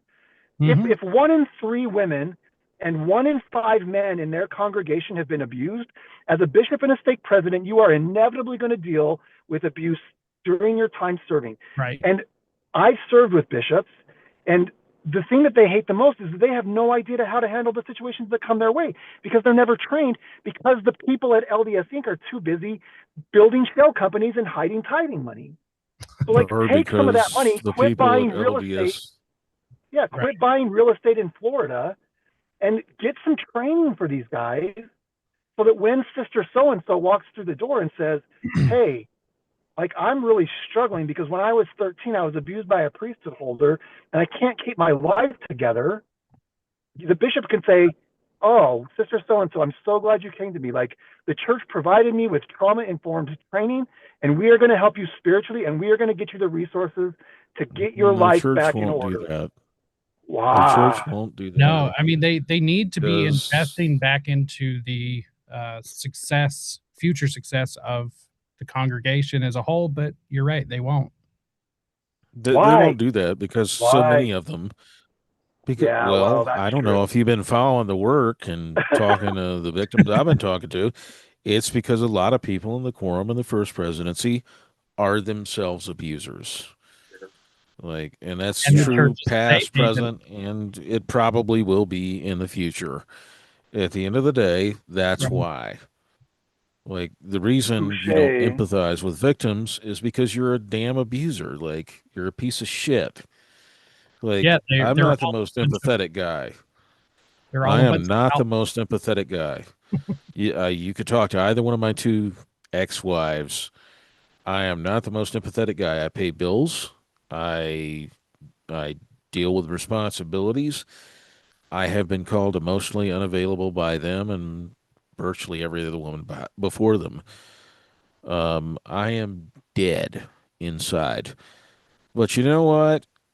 I do get angry at the idea that another man who belongs to an institution that I belong to, an institution that I endorsed, is going to inflict abuse on another human being. I don't care who that human being is. It angers me because it's just inappropriate and it's wrong. And as a result, I mean, I bought my daughter into the Church of Jesus Christ of Latter-day Saints as an infant, for God's sakes. Like that's my legacy for her. And when the leaders of this church don't empathize with victims, usually that's a bad sign. Aside from the fact that you have explicit allegations of abuse and corruption against those same leaders, combined, you know what? It becomes more and more plausible every single damn day that I look into this, that those leaders are guilty of what they're being accused of, um, which is abuse.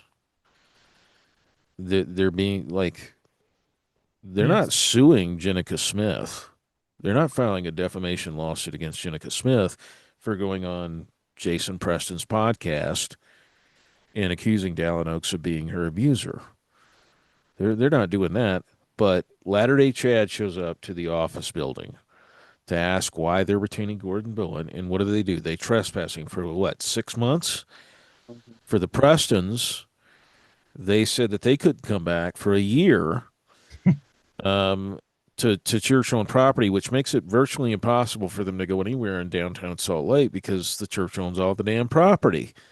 And oh, by the way, for them to come back to the church, they have to undergo a mental health evaluation and submit to Get psychiatric the hell out drugs. of here with that. Well, That so and that then is, here's the best but thing about they that won't is do that to Gordon Bowen. right. They'll let Well, Gordon Bowen on church on property, and Gordon Bowen allegedly was, sticking his finger up his kid's ass. Like, I am so sick of this. yeah.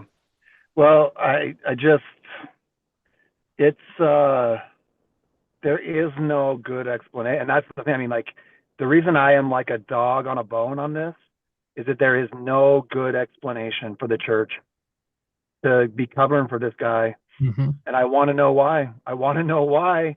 Like We already know why. That's the issue. We already know why. So does everybody else. We're just waking everybody else up to why. yeah. Right. Like I think it's that unavoidable. forward, honestly, is my my intention with almost everything I do is to make sure that these sick fucks get have a harder and harder time continuing to live the cushy life that they have lived so far. Watch your language, you ex-Satanist. Oh, The only sorry. person who curses on this live stream is me.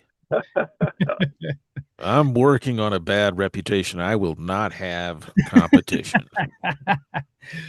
Well, you got a lot of catching up to do then.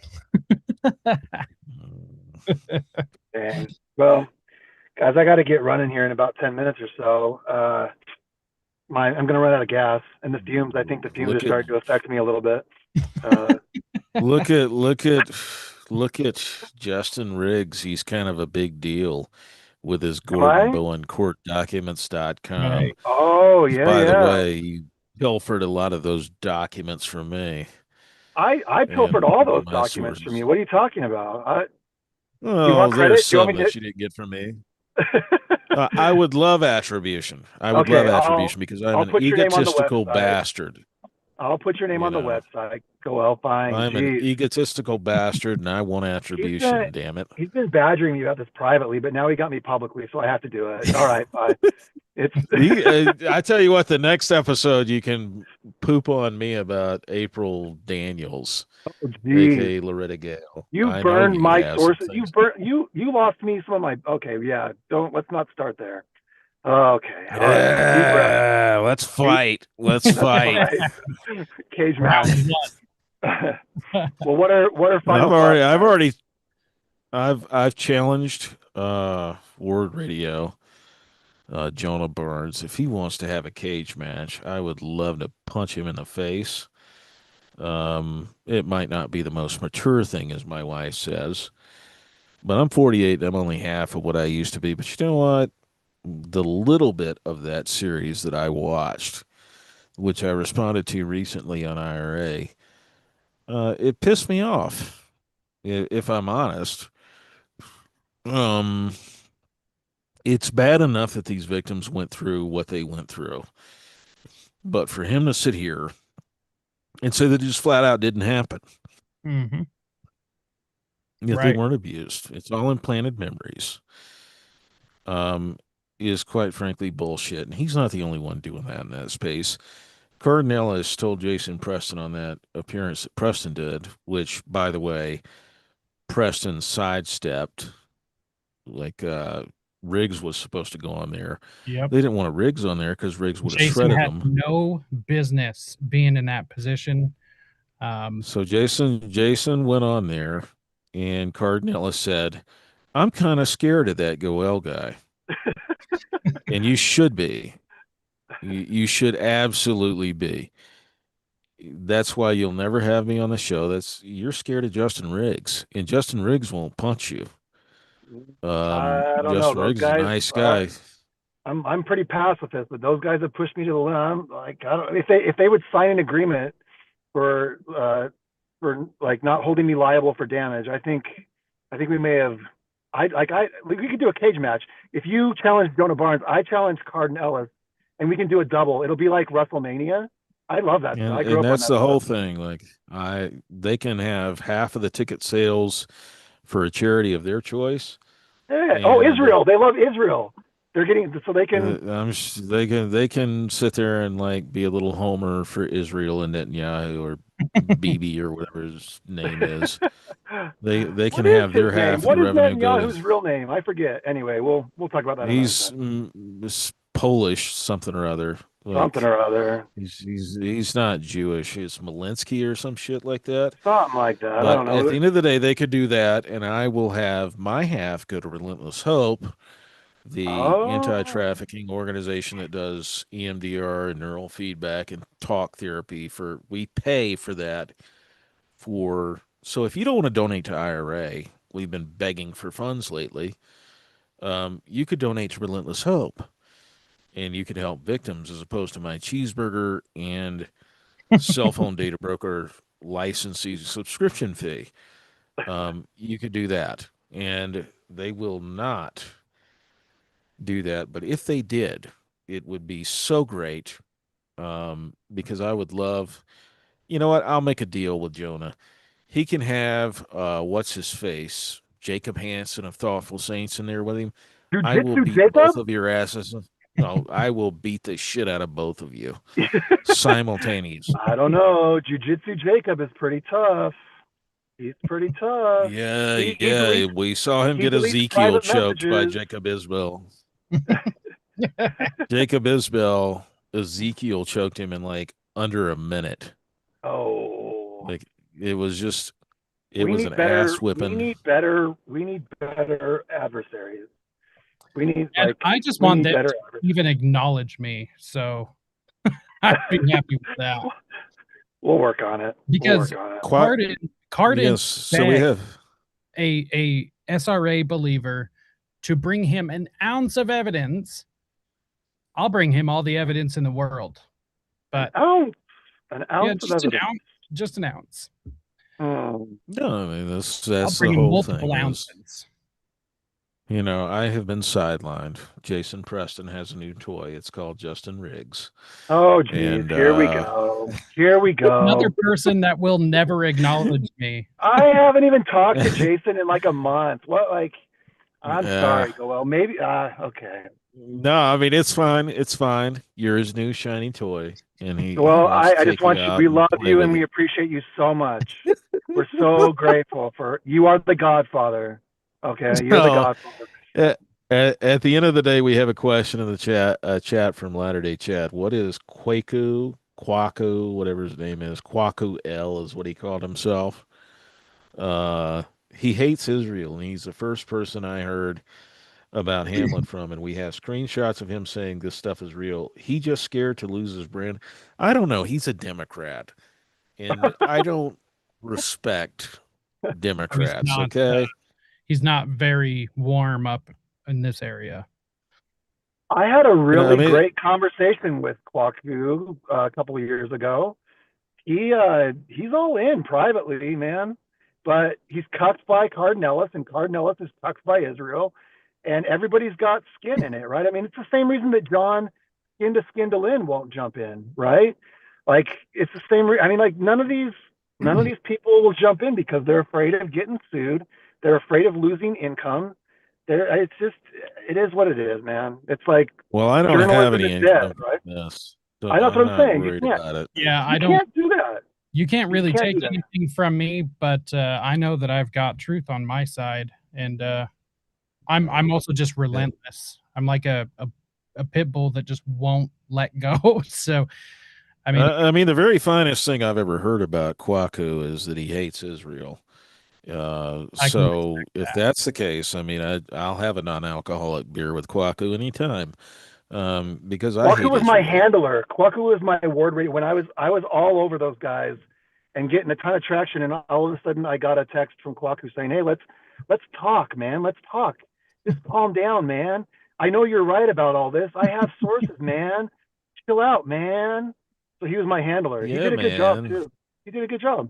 He Yeah, was a good guy. He was he did a nice. good job of. His I've whole heard that thing, he's a nice guy. yeah, he's great. All these guys are great. They're scared, man. They're scared and they want to protect their leaders and they take money from Israel and they this and they that. They no, all have they And need to that's entanglements. stay my in. problem. They That need is to my problem. stay in I their am too fucking. anti-Semitic. I am too anti-Semitic to take money from Israel or from I'm not. Zionists. Hey, Carden, hook me up, bro. Hook me up. No, Well, I mean, we can talk. I, I want to go to Israel, like Jackson Paul. I want to go. I want to go. the problem is I'm too expensive for Zionists to buy, because they fulfill that stereotype about counting pennies or whatever, or sniffing pennies or whatever the hell it is that they do. And as a result, as I said earlier in the podcast, I can be bought, but thus far, no one has bid highly enough. And I am taking bids. So if you want me to go away, Daddy Sigma needs a Chi guys. retirement Sigma plan. Chi. Those guys are rich. Are there any huntsmen out there that want this to go away? Any Marriotts? Any That's right, Winders? baby. Any Well, You heard it Romney here Gardner? Are first. there any Gardner Sigma Chi's that want to bribe Goel? Sigma Chi You heard guys. it here first on the Triumvirate. I want a Lexus LC 500 or a Porsche Turbo S. I haven't made my money up, and then of course I want to finish paying off my daughter's college fund. Oh And yeah. if you can facilitate that, I will take IRA down tomorrow. But of Wow. course, I have backed it all up to the Wayback Machine, so screw you. Wow. Goel's willing well, to go away. Well, I'm not going away. That's why I'm Jason Preston's favorite, Goel, because I'm not going away. You can't buy me. You can take me to Israel, but I'm still going to talk crap about you. That's how this works. Uh, I expect nothing less. There is no honor among SRA researchers. I take the Latter Day Chad. I take the $7,000 check and make it the most obvious thing ever and get a new car. I think it's cute that Latter Day Chad thinks he's gonna get a new car For for 7,000. $7,000. Yeah, somebody needs to financial literacy with that kid. I got a bridge to sell them for 7,000. Just saying. That's what happens, I man. heard That's I heard that's. Latter Day Chad got married and then got divorced. Is that I've been asking him. I asked him to confirm or deny. Will he will he confirm or deny? Oh, They said this is what Kim Watson Smith is saying. He goes to the temple on mushrooms or something. I don't Oh know. my He's God. been oh, that's a bunch of bullshit. I mean, it's Kim Watson Smith, for God's sakes. oh man, I got an According email to about Kim Kim, Watson Smith this morning that told me more than I ever wanted to know about Kim Watson Smith. Ever. Ever, ever. Ugh. Uh, at the risk of getting you to divulge information that's going to make me vomit, go ahead. Go No, ahead and I'm tell me not. what Look, that I'm not email just said. look. Kim uh, Kim needs to just come clean about her faith crisis, man. She just needs to Latter like she Day. knows all about the abuse. She knows all about this stuff. She taught her kids. Like she's oh man, just come clean. This whole act is so Um, ridiculous. Just tell the truth. It's okay. Latter Gosh. Latter Day Chad says I didn't say it would be a nice car for 7,000. You're damn right, Latter Day Chad. It's like a It would be tire. a It's like two tires, scrapyard. Chad. 2 tires. You're going to get 2 tires for $7,000. Be able to build a go-kart from Harbor Freight for sure. We should call it the SRA That mobile. must, Let's build the yeah. SRA mobile for $7,000, and then we'll go on a Latter Day nationwide tour. Chad. That must be why I don't remember getting married. I went on mushrooms and forgot, I guess. Uh, Good answer. Good as answer. someone who has done a lot of mushrooms and a lot of psychedelics, that didn't happen. That Yeah, didn't. You're not going to forget something as I painful as a bad never, marriage on I, ne- shrooms. I never forgot or got amnesia on any psychedelic ever. So that's unique. That is unique. Shrooms, they'll upset your stomach and give you mild hallucinations. That's what Somebody's shrooms are got to good save for, me from you kids. guys. Like, you guys are ruining my reputation. This is like room Correct. taking, Ruining your tab reputation. drinking. Like, if you're gonna drink, well, does it really have to be non-alcoholic? Like, you're like this tough guy Yes. routine, and then you're sitting there drinking non-alcoholic piss water. Like, you're Hey, ruining my reputation at here. least I'm not When, drinking when I coffee. when I drank my share and everybody else's, okay? All right. So I'm trying to not have bad liver enzyme tests because everything else with me is shot. My kidneys are gone, my heart, it's living on borrowed time. My neck is done. I have something called dissections, where my arteries are coming apart and their constituent parts. And then I have something called a dilation in my ascending aortic artery. So I spent lots of money on medical stuff. And Maybe Russell Nelson would do a heart surgery for you. if he weren't dead, Rayleigh's I'd would. take it. I'm Well, sure I'm sure I'd be totally safe having a heart surgery in the state of Utah.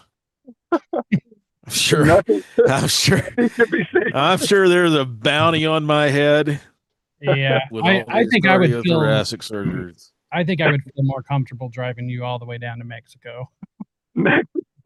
Oh yeah. Yeah, the Mexicans love me.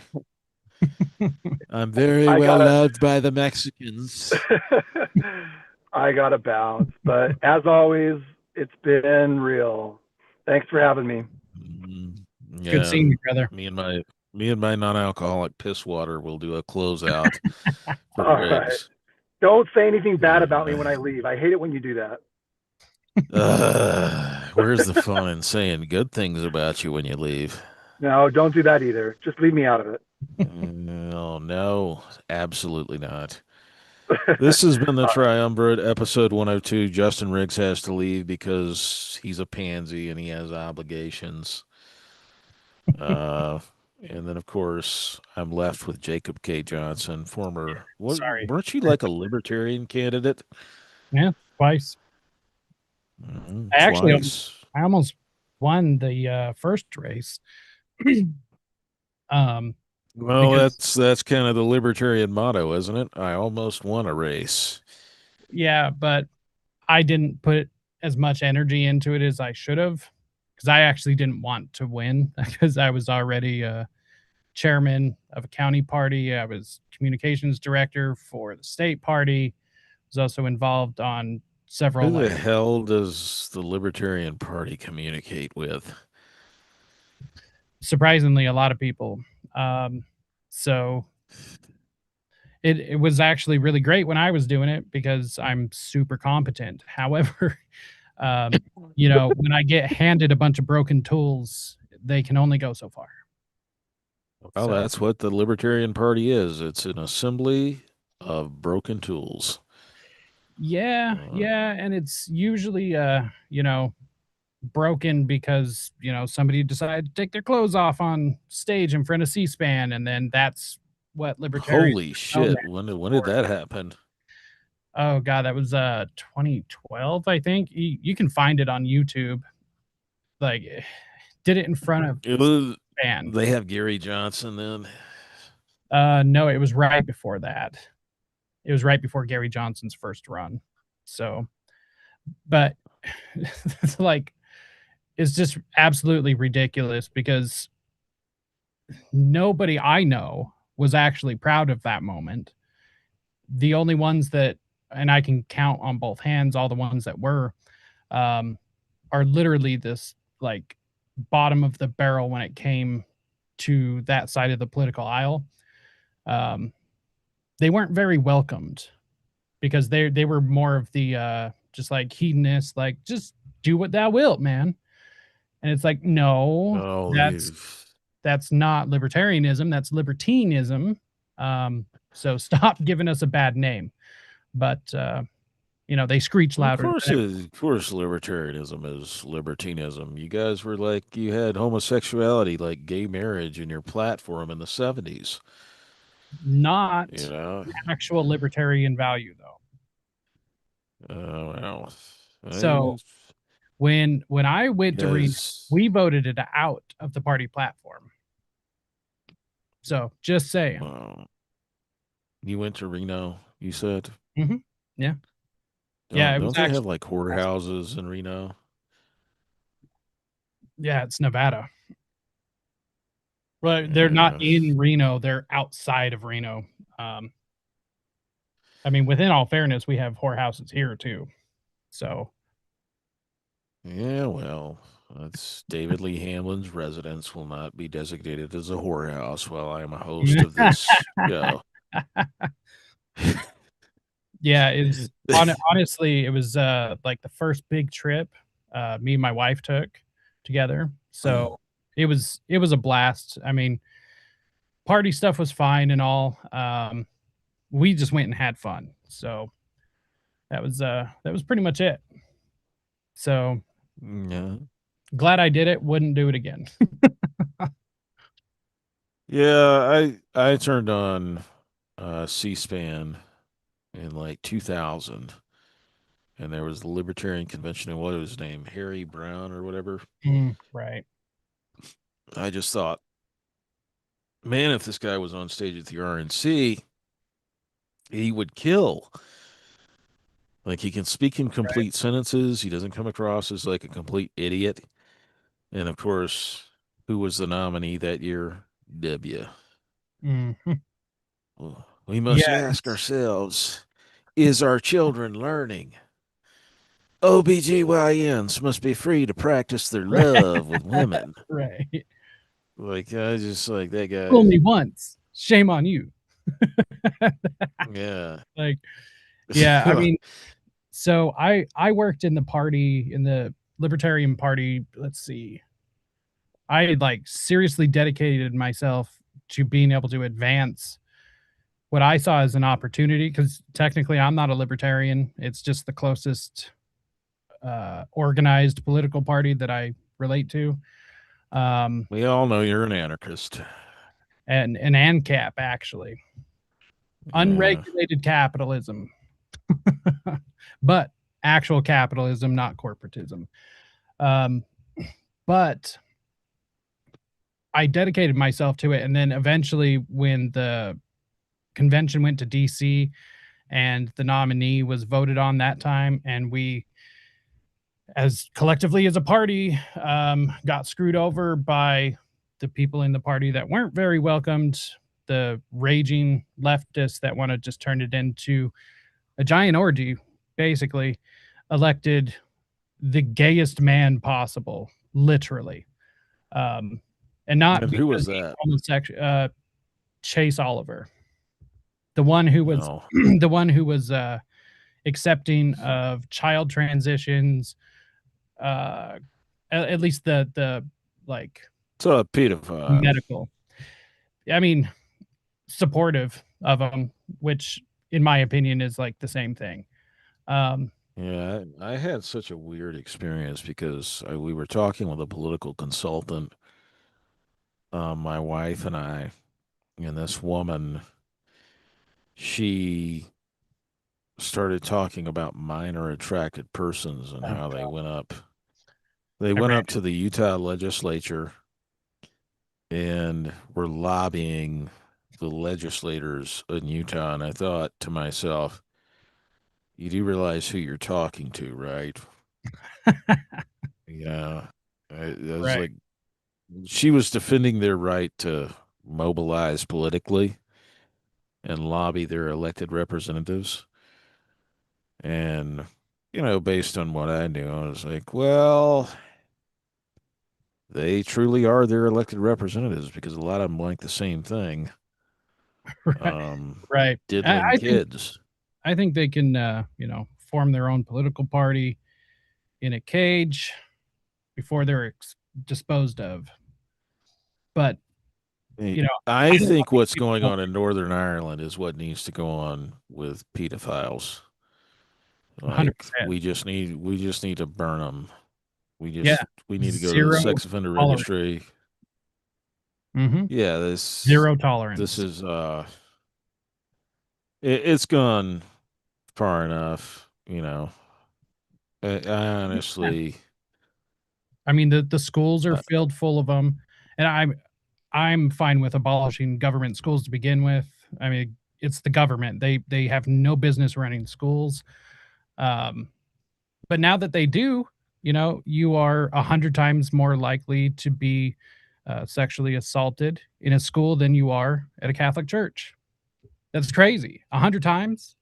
Those are old numbers too because they stopped recording them. well, they stopped recording them because they were giving the Catholic Church a run for their money. Well, yeah, it was like Like, 3 to 4 times more, which I swear there's more women getting busted, more women teachers getting busted doing that now. yeah, yeah, we're starting to realize that it's more than 10% of the child sexual abusers are female. It's just that they didn't get any credit because everybody thought, oh, this lucky little boy, Yeah, he yeah. got to have sex with a grown ass woman. And it's like, no, No, that's no. rape. The type of woman who goes for a 14-year-old is clearly unhinged. Right, That's a level of crazy that you just shouldn't tolerate. right. I'm But surprised these moms aren't taking them out.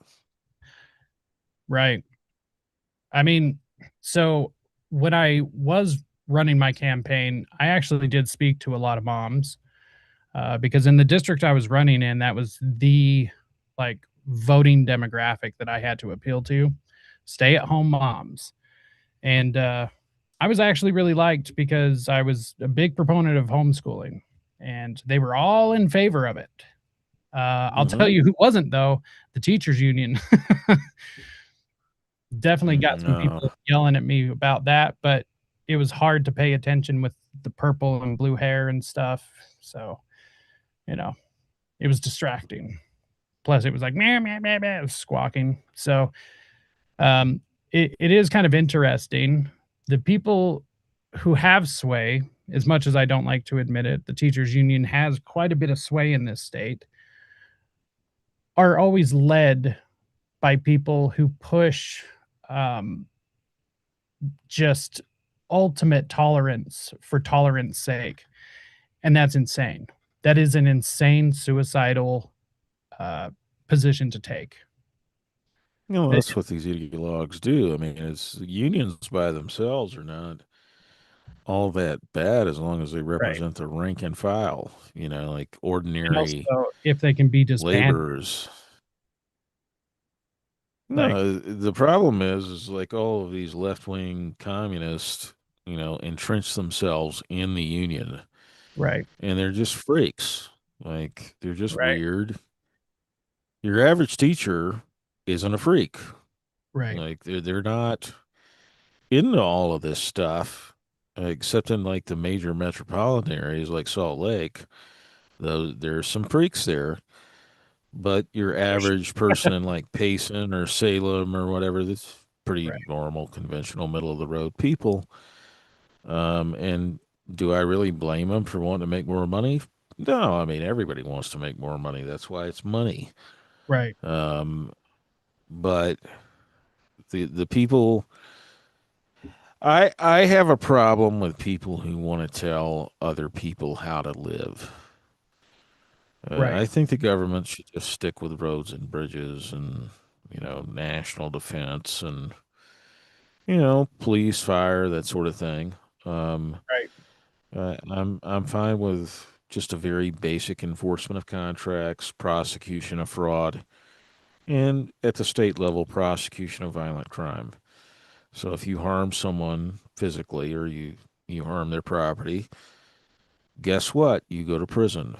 And Right. if you do it more than 3 times, I think you should just execute the person. Like if you commit 3 violent crimes against a person or their property, you know, Right. You've why proven should that the rest you're of not us have going to? to change. So why should Why we why give should the rest of you a us chance? have to pay for your incarceration, your 3 hots and a cot? Right. Like let's deal with this and let's Now, just end I it. do agree, allowing them the possibility of leaving with dignity, assuming that they earn such a grace. But I don't believe that it should just What do be you mean by handed. that? Like dignity? Well, to be able to die with dignity, um, I think that instead of sitting in a cell crying the entire time about creature I don't think comforts, many of them about cry. well, some do. I think it's a bitch. Well, those are the guys who are getting like cornholed. They're crying because like, and they should cry. It's very painful. I remember it from when I was 6, being object raped. It's not a fun experience, and I don't wish that on anybody, even in prison. But I do think ultimately, like a lot of the people in prison are there because they want to be there, and That is true. they're they're just pieces of shit. And I don't think it costs $30,000 or more a year to It incarcerate doesn't. them. It doesn't. Like I personally think you'd cut down on a lot of it if they had to reimburse like for the cost of their incarceration. Right. If Or all if of they their had to lose assets were their own weight, seized, growing their own food, like yeah. there's ways to be able to run it to make it more efficient instead of this quasi communist nonsense that we have. It's Of course, when you have like waste of time and money. private prisons like Wackenhut and everything, it becomes a Right. for-profit enterprise. And Right. that's kind of the problem with policing is it's become a for-profit endeavor as opposed to, hey, this is just something we have to keep everybody safe.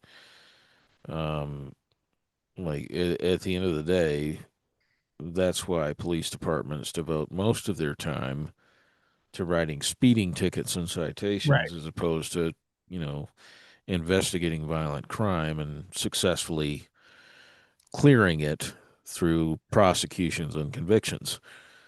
Like at the end of the day, that's what this is. It's a for-profit endeavor. It's how much money can we suction out of your pocket as a taxpayer to fund our permanent bureaucracy, which is ever expanding.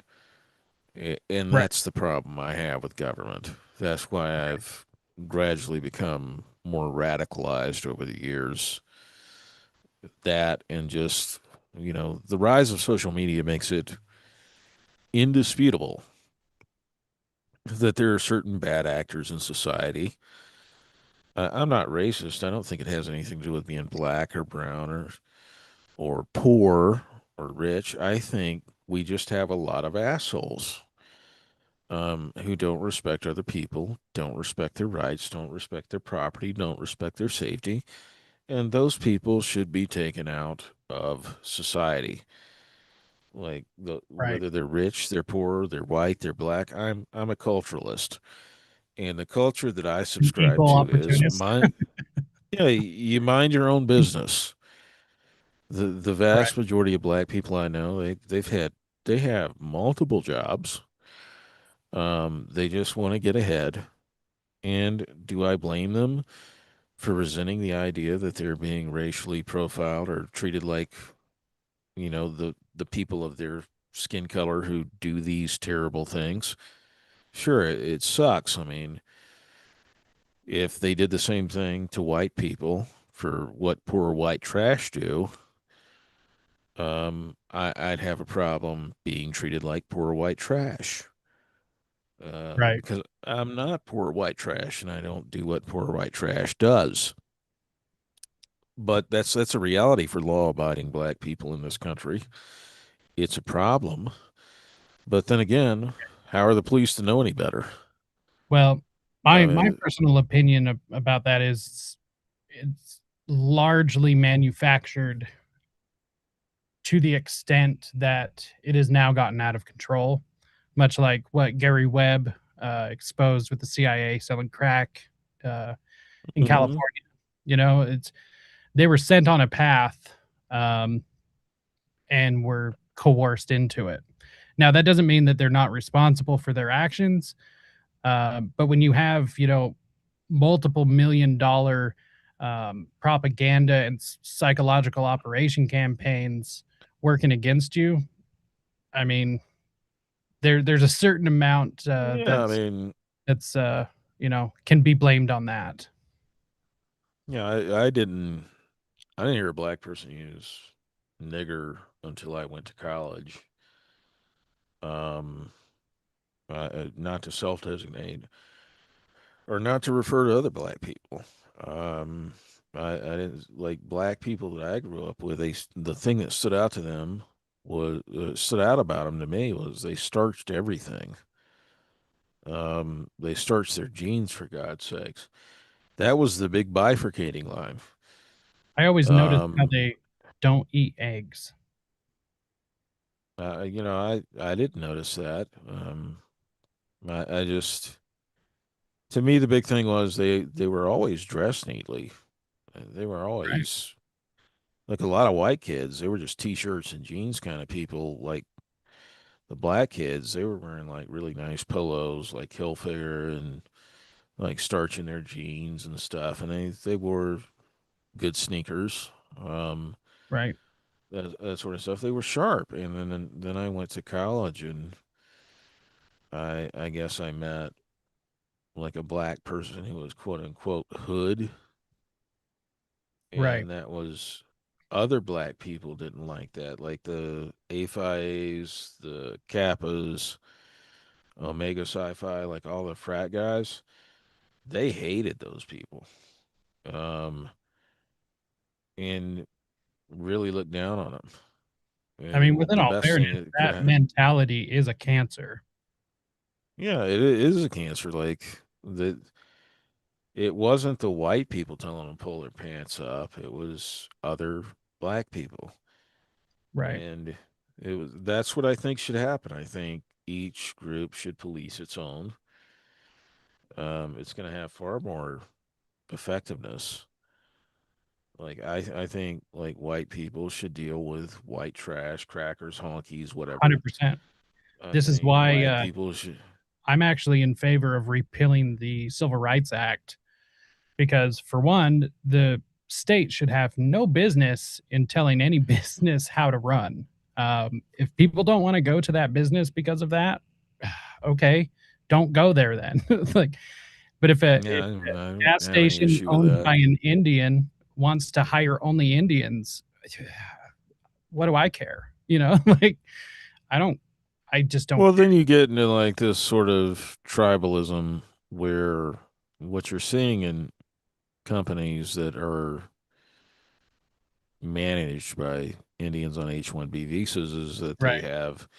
they only hire other Indians. There's this Asian professor down in Texas who's suing because apparently he was denied tenure simply because he was Asian, Because of the and racial quotas. his department head was Indian, like Yeah. Hindu, and Right. he was hiring other Hindus to professorships, and he was fast tracking their tenure. So you Right. do get into that situation where like that's the thing that happens. Right. People Well, who are tribal. that's due to the whole ability of the Civil Rights Act to be applied, because outside of that, you're not going to have the racial quotas. Because then No, I don't think it's the you're Civil actually Rights Act that causes that. I think it's this idea of like restorative racial justice, which is more critical theory than the Civil Rights Act. Like Right. at the end of the day, I mean, like things have precursors, though. you can't legislate prejudice out of somebody's heart or soul or Right. whatever. But what you can do is provide like people who are victimized by racial animus and prejudice as opposed to like their qualifications being the determining factor. They got a point. I believe in opportunity for anybody who's qualified for it, whether I don't care Right. what their skin color is. If the You do the surgeon job. is black, but they're the most qualified surgeon, I want that surgeon operating on me.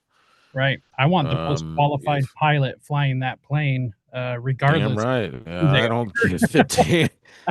I want to get home. I Right. want to get home Right. safely. So if it's white, if it's black, if it's Asian, that's what I want. I want Right. that guy flying the plane, but I don't want him flying the plane because he's black, white, or Asian. Exactly. Like That's I insane. want him That's an like insane metric. It's like, yeah, yeah.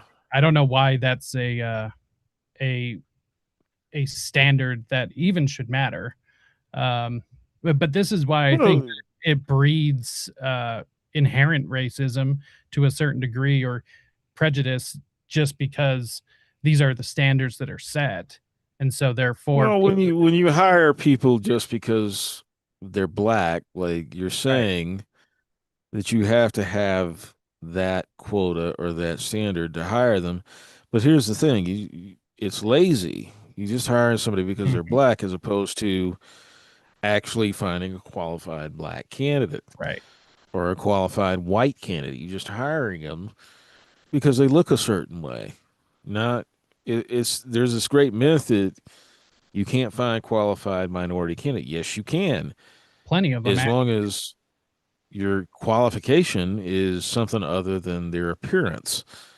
Right. So there's plenty of qualified candidates. I've known plenty of qualified minority people, like minority job applicants, but they don't get hired because the criteria is somebody else who looked like them got there first.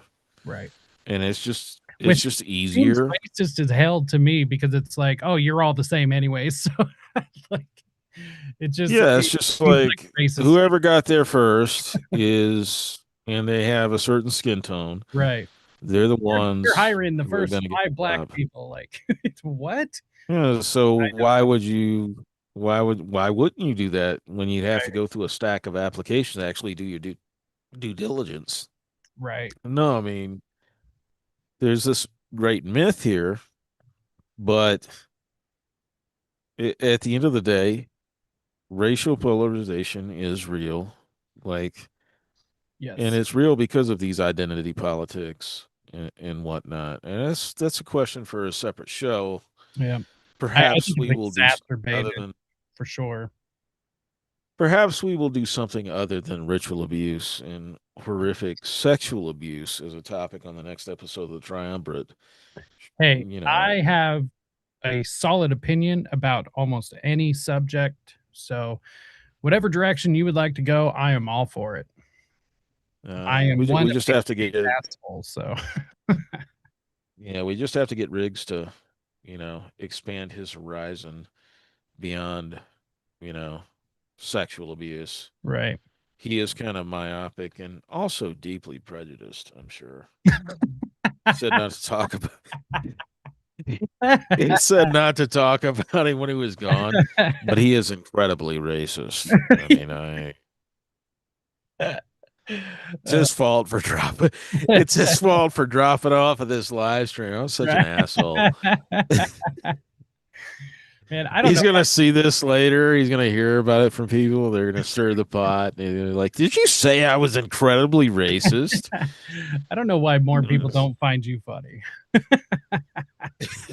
I'm hilarious. I think so. Like, They're just uh, miserable people. Let's face it. exactly. And I'm the one making them miserable, Right. apparently. So, And it with kind of that seems said, like on you're that all note, hated by the right people, though. So oh yeah, like people who either molest others or who want to defend it.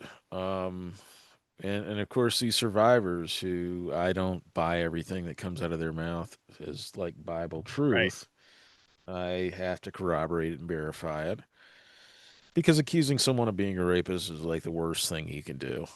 Right. And Um, that's not something you want to get wrong. yeah, you certainly don't want to falsely accuse anybody. Right. My problem is I'm truthfully accusing people, and of course that pisses them off even worse. Yeah, they Yeah. get pissed because they Uh, know it's true. Then they, if I had the capacity for regret, um, I would, but I don't, and that's well, kind of the even issue. if even if you did, you should never regret the truth, right? So as long It's as not that's nice. It's oh, not I nice. forgot about that. Yeah, it's definitely not nice. It's not nice. It Some hurts my things are feelings. true that are not. Some things that are true are not very helpful, as Yeah, Boyd K. Packer said. makes me uncomfortable. Yeah, Fuck your that comfort. broke my heart. That broke my heart that Boyd. Right. Uh, when I first heard about abuse allegations against Boyd, because I loved Boyd. Boyd was like my favorite apostle of all time. And then I started hearing about the abuse allegations against him, and I was really upset about that. But this Hamlin case, Understandable. it has cured me of the idea that the church is true, that it's run by decent people who do things for the right reasons. It scared me of that entirely. It really it hurt because I love being a Latter-day Saint. Um, I lived in the bubble of idealism, which is it's a higher standard, and you become better as a person by striving for that standard. And it absolutely the Hamlet case just blew that for me. Um, I don't blame you. This I kind of had that when I left the church when I was, let's see, 13, 12, 13. When I said I'm out of here. I saw the hypocrisy and I just couldn't go back. And well, after you know, woke up from being a Satanist, um, I went back to my local church a couple of times just to be like, okay, let's go see how it feels now. And every single time I went, it was just not comfortable. It didn't feel right. Um, I didn't feel good being there. And uh, then one of the last times, um, me and my wife had we had an unexpected charge come up and we needed a little help with food. Um, so we went and asked the bishop for a food order. He wouldn't give us one unless we gave him our bank records. And I just said, no, hell no. And haven't been back since because a a organization with that much money is concerned about my finances asking for food, which they won't give you used their records. right. Exactly. So I was Common incredibly consent, am I insulted. right? Right. And that's when I just said enough is enough. Um, but this is the No, problem with the uh, established systems that don't do spring cleaning every now and then is any system is corruptible, period. It can be, um, and then to be ignorant of a possible corruption is what allows it to be corrupted. It's the same thing with yeah. politics. Our politicians, if they do something wrong, there's no consequences anymore. So why do I mean, the that's why they reelection rate, it never right, drops below 75%, and that's only right, because they die or they retire. right. They never lose their No, job. They don't have any like, public shame. They don't ever, swing from a tree, like uh, nothing. correct me if I'm wrong, but the church has like lifetime appointments, right? I believe so. For apostles and first Mhm. presidency members, they're there till they die. Yes. Um, which of course insulates them from any kind of accountability. Right. Well, and There are they're elected removed officials from have close to normal that. people too, right? Like they're removed from normal society. They don't have to deal with us No, plebes. no, it's there's a lot of problems structurally with the church, and the sad part is I really love being a Latter-day Saint in Texas and Florida. And what I would tell Latter-day Saints in Utah is it doesn't have to be like this. Right. Like Texas and Florida, those are some of the finest people you'll ever meet.